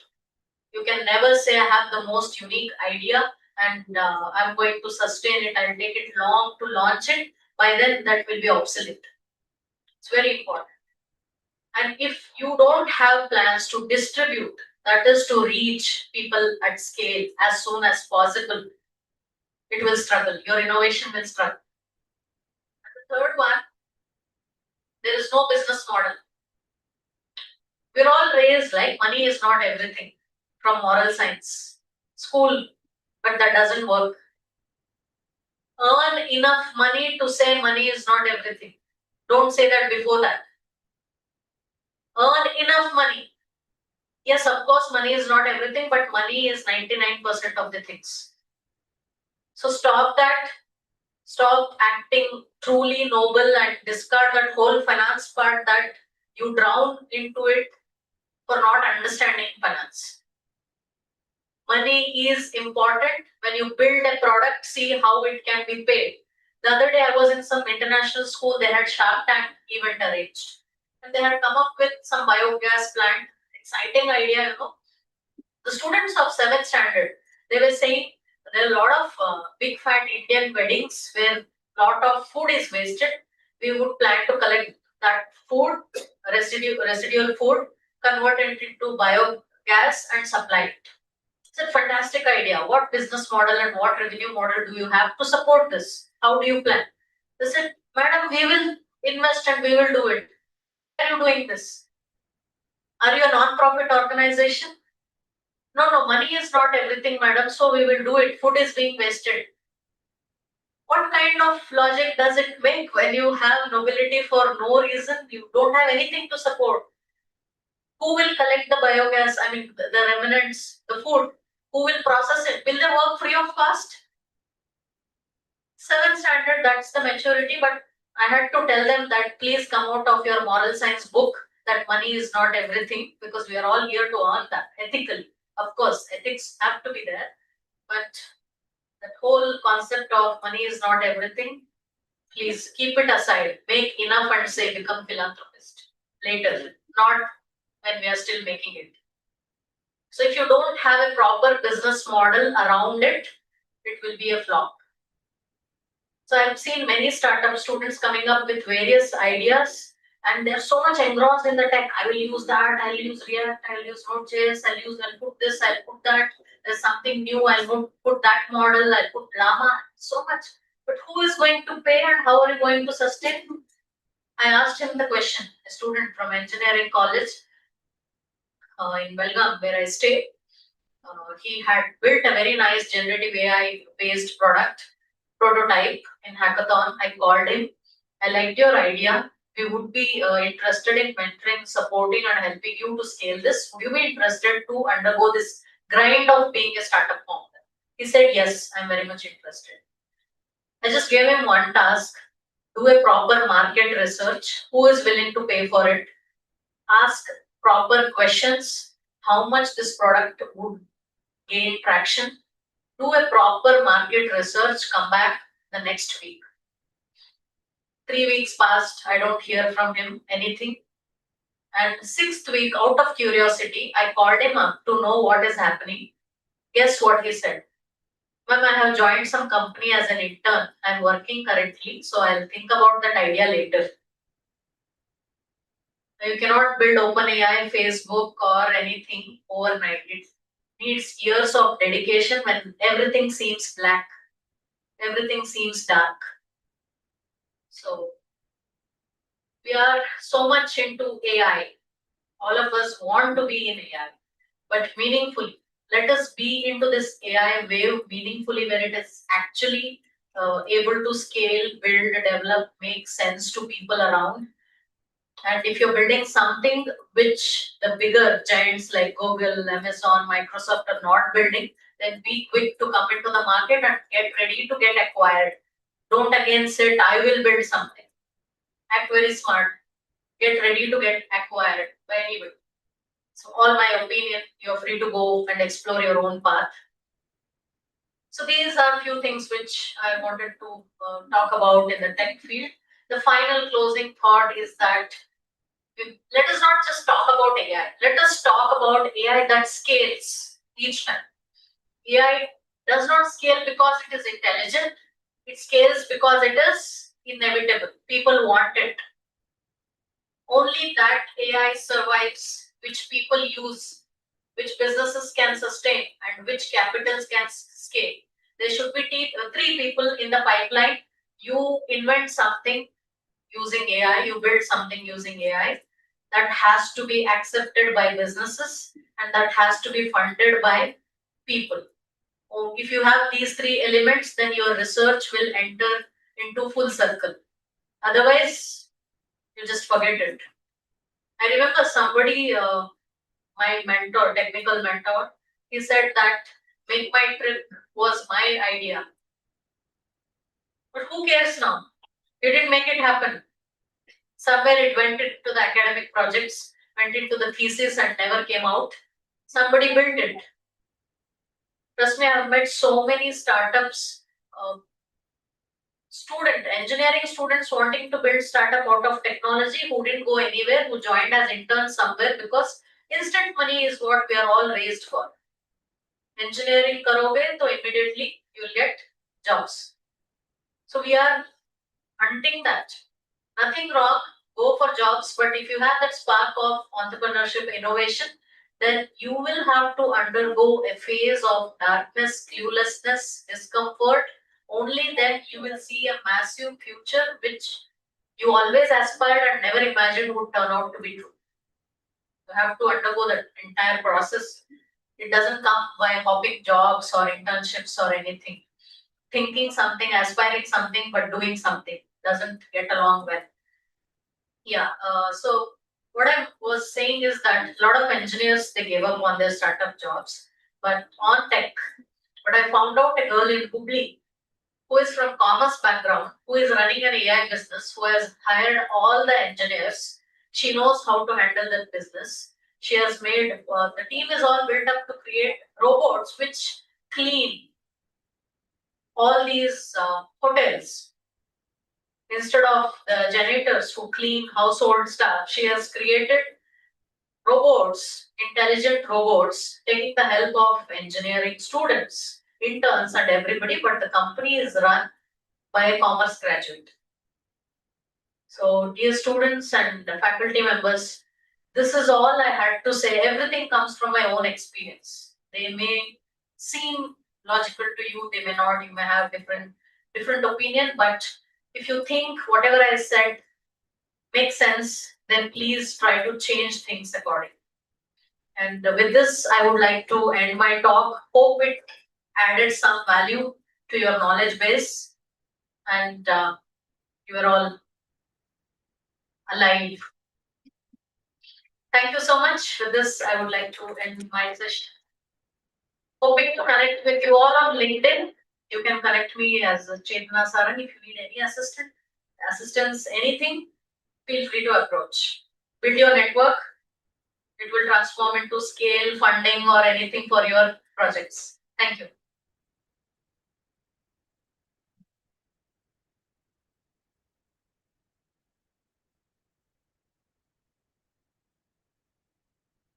Thank you, madam, for your beautiful keynote. It was very, very in depth. We started right from the scratch of AI, and then how you have explored it into your group, and it has inspired our students to use AI and explore AI in the right sense. Thank you.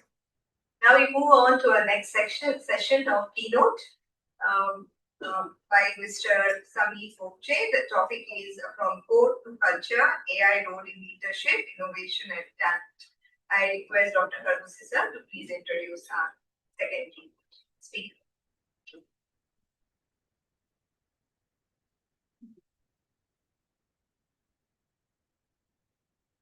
Good afternoon, everyone. It is my great honor and privilege to welcome you all these sessions of computational theory and wireless communication 2K26. Today we have truly fortunate to have with us Mr. Sameer Bokche. I would like to introduce the Sameer sir. The Sameer sir is a distinguished leader with over 25 years of experience at intersections of business and technology. A visionary in cloud and SaaS innovations. He has consistently driven the strategy, design, and delivery of market-leading enterprise platform. His work spanned product engineering, consulting, and large enterprises grade applications management, where he has successfully built a scale solution that deliver the measurable business impact. Currently serving as the India side lead and senior director of R&D at Avia, he is spearheading the development of next generation cloud customer experience platform, integrating AI, digital voice, and analytics to redefine how organizations engage with their customers. Previously, he held the senior leadership role at Dhruva Wallet Technology and IBM, where he led the global team, managed multi-billion dollars portfolio, and deliver the transformative initiative across the industry. Known for his strategy, visions, and hands-on leadership, he has built and led the high-performing global team across the multiple geographies. She expertise the span cloud native architectures, AI-driven platform, cybersecurity, and large-scale digital transformation. He is also the strong advocate, the customer-centric engineering, data-driven decision-making, and the security-first design. The Samir is accompanied the technology leader. He combines the deep technical experts with the business acumen, making him trusted voice in navigating the growth, innovations, and change in today's digital economy. Today, he will sharing the valuable insights on the topic from code to culture, the AI roles in leadership, innovations, and talent, which is highly relevant in today's rapidly evolving world. Without taking much time, I would like to invite the Samir sir to deliver the keynote address.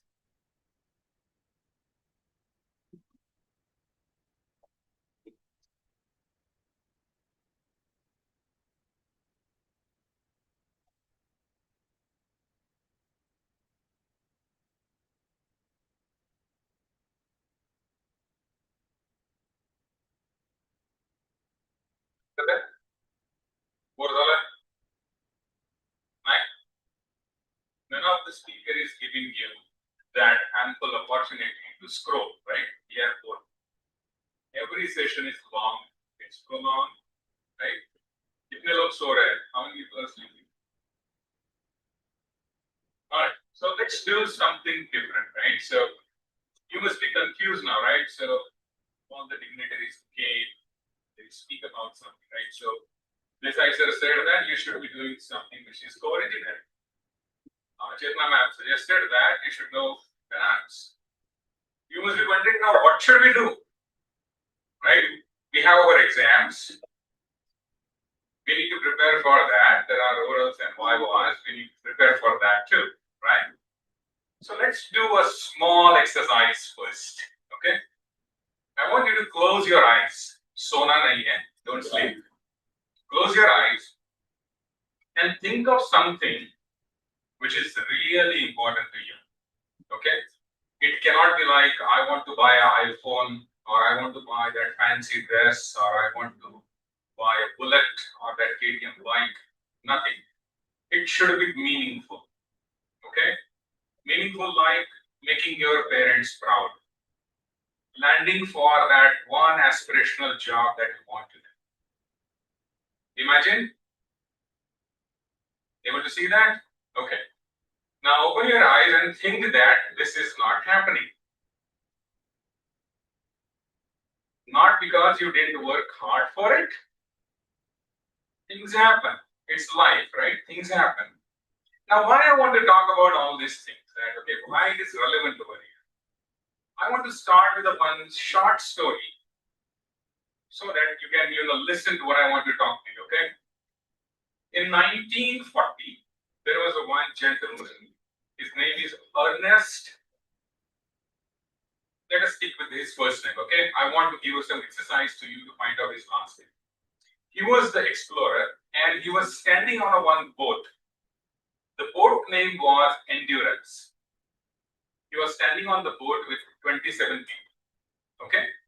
What is so great about it, right? So a person standing named Ernest standing on a boat and talking to 29 people, boat name is Endurance. So it was just not the journey they were charting. they were trying to travel to Antarctica and they were trying to make a history. I'm talking about 1941. Okay. Now, people who are there, they worked very hard for that, all those 28, 29 folks. Okay. They felt that we will be able to cross the Antarctica on this boat. They started the journey. And even before they reached the land, their boat got stuck into ice. Now, boat is stuck, they are not able to move. Now, what happens into such situation? We hope everything will be fine, right? Because hope sells, and practically in their scenario, hope sells, they were in the boat. Now, days passed, weeks passed, month passed. They are not able to move. The ice started hardening again and again and again, and it reached to a point where their boat started cracking up. And one fine day, that boat actually sank. Now, usually, most of the stories end there, right?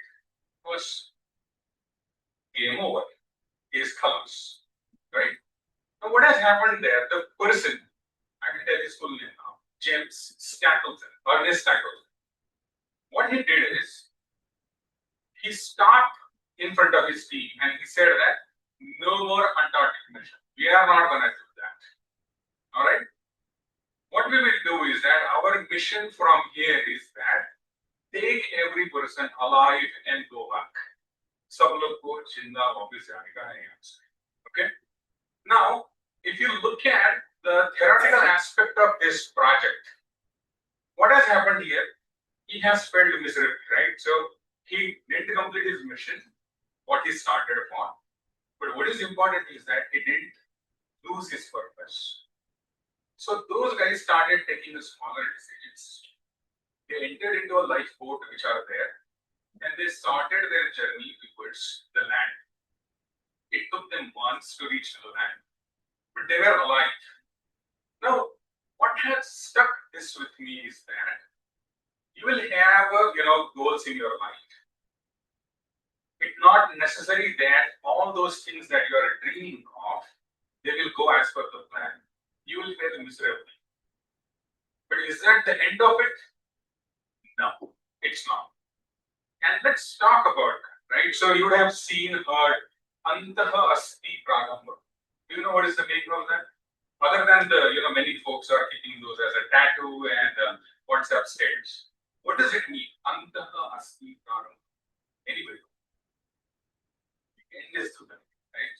It's not the end. And that's the question that you have to answer for yourself. How do we do that, right? So you are hearing this and you will keep hearing this from many folks that with AI, jobs will be gone. Kitne logon ne ye sentence suna hai and what is there on your mind, right? With AI, jobs will be gone. How many people think that that's not the case? Just raise your hand. Nobody?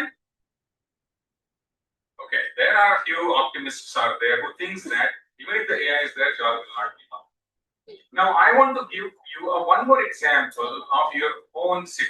What is this city? It's a textile city, right? What is the historic thing of the city is that there were handlooms. Give me the better. What has replaced the handlooms? The power looms. How many people thought at that time that with power looms, job will be gone? Most of the people would have thought about it. But imagine today, do you know how many people are buying clothes from Myntra, Nykaa, Amazon, Flipkart, and whatnot? It might be 100 times more than what are the cloths that gets produced that time, which means that there are more jobs, which means that there is a better opportunity in the future. So I'm not painting some rosy picture. The message into this story is that all that you have to do is that ride that train. Okay? How do we do that? Let's talk about it. Okay? So what is trending? Any guess? AI, right? You would have seen this very famous story, right? Wherein people are like, sell me this pen. Nowadays, if you can't say that it has an AI, you won't be able to sell even the tooth bhi nahi bech paoge agar full base mein AI nahi hai, right? because that's the need of the hour. You will have to be ready for that, what is coming up. How many people have used AI? Not work, but in academics. I know definitely whosoever has generated the poster, that person has used a nano banana prompt, which means that all of you are using that, correct? Now, if it's like this. Now, what is AI at its core? Okay, I'm going to give you a 1 minute to read that, and then you focus on what I'm going to say.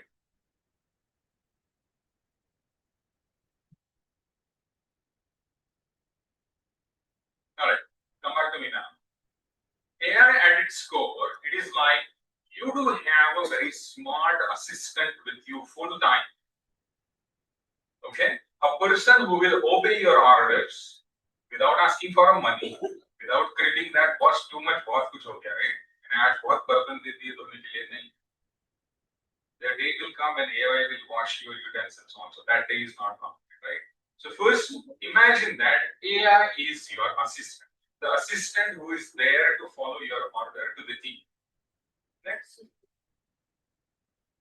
You imagine that there are tasks which are mundane, right? Mundane tasks, जिसका कुछ ज़्यादा importance नहीं है, grunt work है, you can have a very templatized version of doing that thing, right?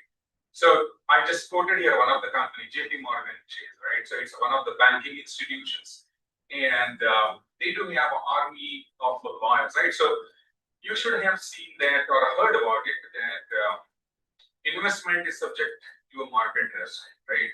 ये एकदम जल्दी से बोल देते हैं, right? And it is supported by a very fine print document जो आप जिंदगी में नहीं पढ़ने वाले. But somebody has to write that document, right? What is written into that document? It is a safeguard for that company that if tomorrow something goes wrong, they should be backed by legalities. कि उनको legally किसी ने सुनी करना चाहिए. Now, who does that? There is an army of a lawyer who is doing that. What these guys did is that they told that all the mundane work which is there, it will be done by AI, and you guys will be positioning on doing something more, which is like mergers and acquisitions and working into more profitable areas of the business, right? But it's not going to replace the human, and I will tell you why. Okay, what it is called? It's artificial intelligence. The first term is important. Artificial. It's not a natural. Which means that it is going to invest, it is going to learn jobs sikhauge. It cannot learn on its own.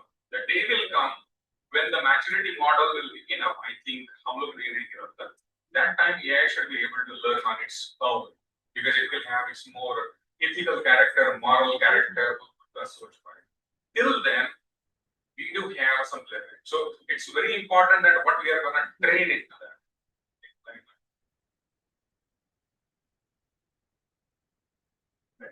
So let's talk about what do we do in my company. Okay, so I'm a country head for Avaya India.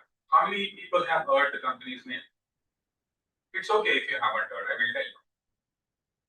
So if you have seen those IP phones, once upon a time there used to be in the corporate, big phones used to be there, right? So IP telephony, which is like not your conventional PSTN line, but something which work on the internet, which work on your network layer protocol for operating your phone. So our first business is that preparing those phones. Second business is that we prepare a contact center software. Contact center, जहाँ पे तुम call करके पूछते हो मेरे को ये problem है, ये नहीं चल रहा है, वो नहीं चल रहा है, and there are people who are listening to that. So we create those softwares for most of the MNCs.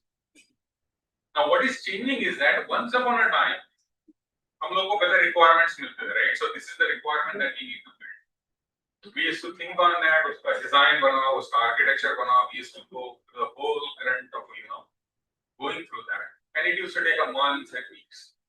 Now we are talking about delivering the feature in a day. So specs morning में आते हैं, शाम तक feature ready हो जाता है with all your code coverage, testing, automatically, and everything. Second aspect I already talked about, testing is also, right? So what you build has to be testable. ऐसा नहीं है कि सिर्फ build हो गया छोड़ दो और बोलो भगवान भरोसे सॉफ्टवेयर चल जाएगा. It won't work. चल गया, It's a God's grace. It's a sheer luck. But it has to be tested well also. Third is that you cannot have just a reactive way of identifying it. So let me tell you one example. कितने लोग यहाँ पे अपने project के लिए open libraries use करते हैं? All of you. जो लोग नहीं कर रहे होंगे, I will have my own doubts about that. So all of you are using the open libraries. But these open libraries, they are the orphan one, which means that इनको माँ बाप नहीं है, which means that there will be vulnerabilities, which means that that code can be abused, it can be hacked. कितने लोगों ने ये story सुनी है कि hospitals are hacked, there is a ransomware is there, hospitals are not able to treat the patients, or banks are hacked, or there is a ransomware attack somewhere, right? So this happens. Why? Because there is a vulnerability, somebody exploited it. Now, when you go for a more proactive approach towards your coding, you will have to understand that aspect, which AI is also helping you. So first, you should build with the speed. It should be testable. Third, it should be safe and secure. Next slide. So now what big techs are doing? हम लोग सबको दूध पिला रहे हैं AI को. They are forcing people to say that you must be doing AI. Now, why this is important? At some places, when you are sitting on the place where there is a change is happening, and change is more like a paradigm shift, few things will come with the force. Whether you like it or not, this is coming. You will have to be aware of at least how things work. What does it mean, right? Now, why it is important when it comes to acceleration? So I talked about the speed, right? So speed versus direction. Unless you have a right prompt, you won't get the desired effect. Those who have tried the nano banana prompts also, you would say that तुम्हारे दिमाग में कुछ और है, तुम prompt दे रहे हो कुछ और outcome कुछ तीसरा ही आ रहा है. It has happened, right? Why? Because you are not precise enough to tell you that क्या चाहिए. Second thing, if you look at that, here comes your creativity, right? So no matter तुम कितने बार English इधर-उधर से करके देखो, it will keep showing you the same event, because it is not creative enough to think unless you give the right prompt. Next aspect of this is that leading in the uncertainty, which means that AI का कोई manual है.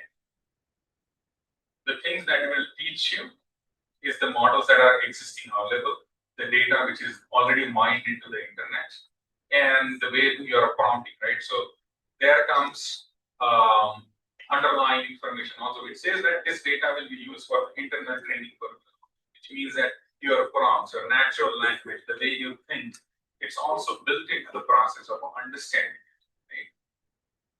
And lastly, whatever is happening, you have to evaluate its performance, whether it is actually solving the purpose for which you are using it.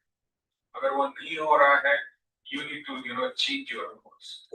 Those who are actually doing that, reward those. And lastly, make a decisions.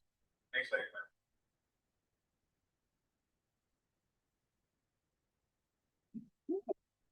Again, a famous one, right? Those who would have seen this movie, you would have seen that Will Smith was always loggerhead with the one report. जिन लोगों ने movie नहीं देखी है, you must say this. Why? It says that Will Smith asked that, why do you think all this negative? The robot says that you guys trained me. That is how I'm trained. I will always think negative first before I go for the positive. So the point I'm trying to make is that unless you do have a right framework, an ethical one, this problem will be there. So the day people talk about, right, you would have seen many celebrities saying is that they are going into the wrong direction. Or think about, I think Desai sir mentioned one comment, right? The technology without the humanity is a sin. And I will give one simple example for that.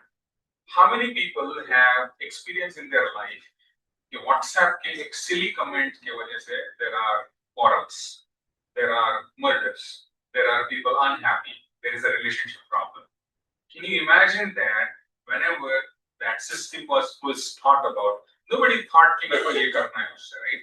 This was not anticipated, but it happened because the moment you drift from the humanity, technology is going to be a problem.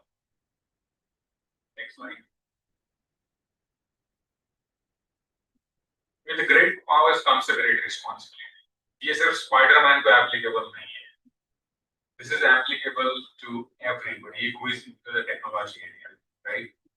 Why?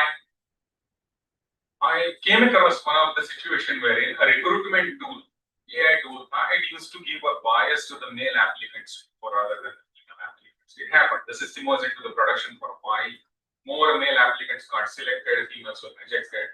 Company took a cognizance of that and they rectified it, which means that the model was not trained well.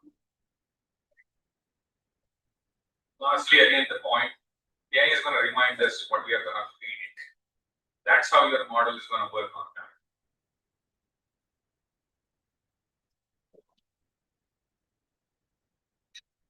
Know what to do, right? You would have heard about all these things and you would be wondering, right? So, abhi kya karna chahiye? First of all, you should be training yourself to at least understand how many tools are there, what they do, when to use which.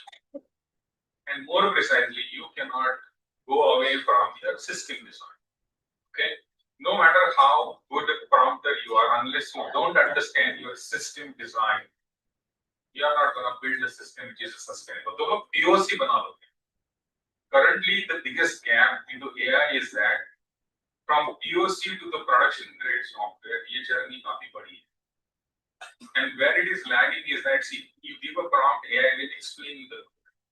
But AI का लिखा हुआ code किसी को re-engineer करने को बताओ, because there is a problem into that, it gets very difficult. You don't want to touch that code, तुम लोग बोलोगे यार मैं खुद लिख लेता हूँ. The reason is that it's complicated. It doesn't understand the nitty-gritties there. It will be good in the grunt work. You can copy paste, you can eliminate the junk code, you can avoid the lazy logics that has been built, right? But the good thing is that unless you understand the system designs, your prompt will not have the right, agenda to achieve what you're looking. Now, when you go for the interview, right? And this is I'm seeing when we interview the candidates also. People are eager to throw the jargons. They will tell AI, they will talk about the different agent in AI, they will talk that we use a Claude, they will say that we use a GPT, somebody will say it's Gemini, all that. But the bottom line is that when you drill down, we ask them about the small nitty-gritties also, they are not able to answer. If that is what is happening to you, then your preparation is lacking, and then you can't grip that they are job. Job is being because you are not prepared to have the right preparation which is required to get that job. Now, how do we build this leadership? First, let's gather the enough information to make a wise decision on it. उसके लिए research चाहिए, painstaking efforts चाहिए to go for finding that information. Second is adaptability. Because it may happen the morning, whatever the requirements would have heard, by evening those requirements would have changed. Emotional intelligence, it's very important because you will be working in a team, right? So whatever you way operate, it will have that impact there. Look for solutions where AI can solve the problem creatively. And bring together the tech experts and business leaders who are actually going to change the world which are learning. Next slide, please.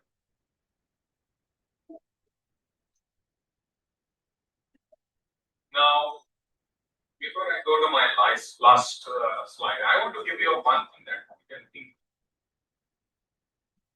This is on the lighter note. If you build something which will be smarter than you will be sitting in the zoo like this guy. Now, you will try to harvest where there is opportunity. How many people here read a newspaper every day? कितने लोग पढ़ते हैं? हाथ ऊपर रखो. Others नहीं पढ़ते. How do you keep yourself aware of the problems that are there into industry or market or in the world? Newspaper is the right way of doing it. Take out the time, paper, look. Times of India, whichever is the paper you like. Why? I will tell you one problem जिसमें आप सोचो, and it may happen that you will be able to form your own company. Cyber fraud, senior citizen held with the digital arrest. a software engineer fall to the con where he wanted to quick money out of a share trading. ऐसे रोज paper नहीं मिले, maybe एक वर्ष, at least 1 year, I see that these news are coming into the paper every day, right? And crores of rupees are going into that scam, right? Digital arrest में senior citizen के provident funds 1 crore ले लिए, 45 lakhs किसी ने दे दी because they want to make money. Do you see an opportunity there? And if कौन करने में नहीं फंसाने के लिए नहीं बोल रहा हूँ लोगों को, but to stop these scams from happening. Don't you see that there is a need for a platform on which you can work upon, wherein you can stop? Imagine अगर ऐसा solution तुम बना देते हो, the governments of the world will be wanting to buy your solution. The polices of the world will want to buy your solution. The banks will want to buy your solutions. The telecom companies will want to buy your solution. So you can imagine how many industries you can create and cater to. So I'm going to leave you with that note. Think over it. Problems are always around you. Whatever you learn in your college, see that knowledge where you can apply. तुम लोग binary tree data structures पढ़ा है, right? कहाँ पे use होता है binary tree? Linked list कहाँ पे use होता है? Arrays कहाँ use होते हैं? Maps कहाँ use होते हैं? Where do you use it? PERT CPM सिखाया क्या तुमने? Operational efficiency, operational system है. PERT CPM, shortest path to traverse a route. कहाँ use होता है? Books में. Find out the solution because ये वहाँ उसके लिए नहीं रखा है because उनको pages भरने हैं. There is an application of that technology somewhere, that algorithm somewhere. Find that out. जो तुम learn कर रहे हो ये देखो इसको मैं market में कहाँ पे implement कर सकता हूँ. And there can be a lot of opportunities on which you can work upon. There is a bright future. Don't be afraid AI से job जाने वाले. I can tell you, and one day you will remember me on this. AI से ज़्यादा job आने वाले. But वो उन्हीं लोगों को मिलेंगे those who are abreast with the technology, those who are aware what is happening in the market. जो लोग newspaper नहीं पढ़ रहे पढ़ो. मेरा खुद का newspaper नहीं है.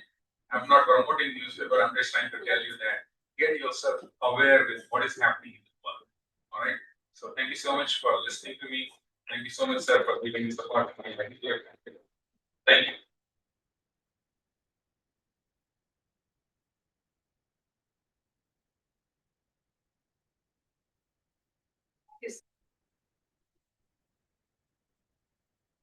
We will now go to the next session, section of a group photograph. I request the dignitaries the dance and all the authors who are present here for offline presentation. I just request them to come forward. Authors of today's offline presentation.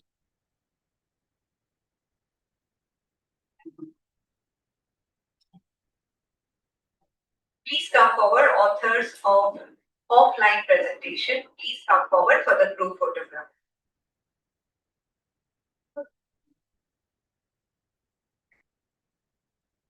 Manu, shall we take it on the dais?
Hello.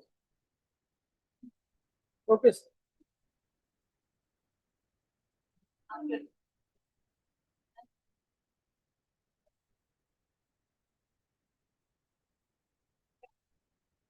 For the offline paper presentations. We have the lunch break now. from 1 to 2 o'clock. There's a coupon given to the presenters. Please use your coupons.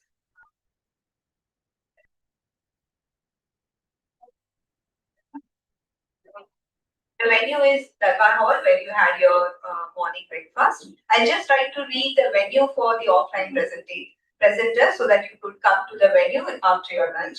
So kindly listen, I'll just read the paper IDs. So paper ID 928, 929, 2109 and 2822. These 4 papers, the venue of their offline presentation is the same auditorium.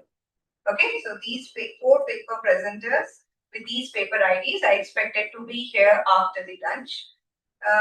The remaining IDs, which are 2870, 2871, 3430, 3727, 2545.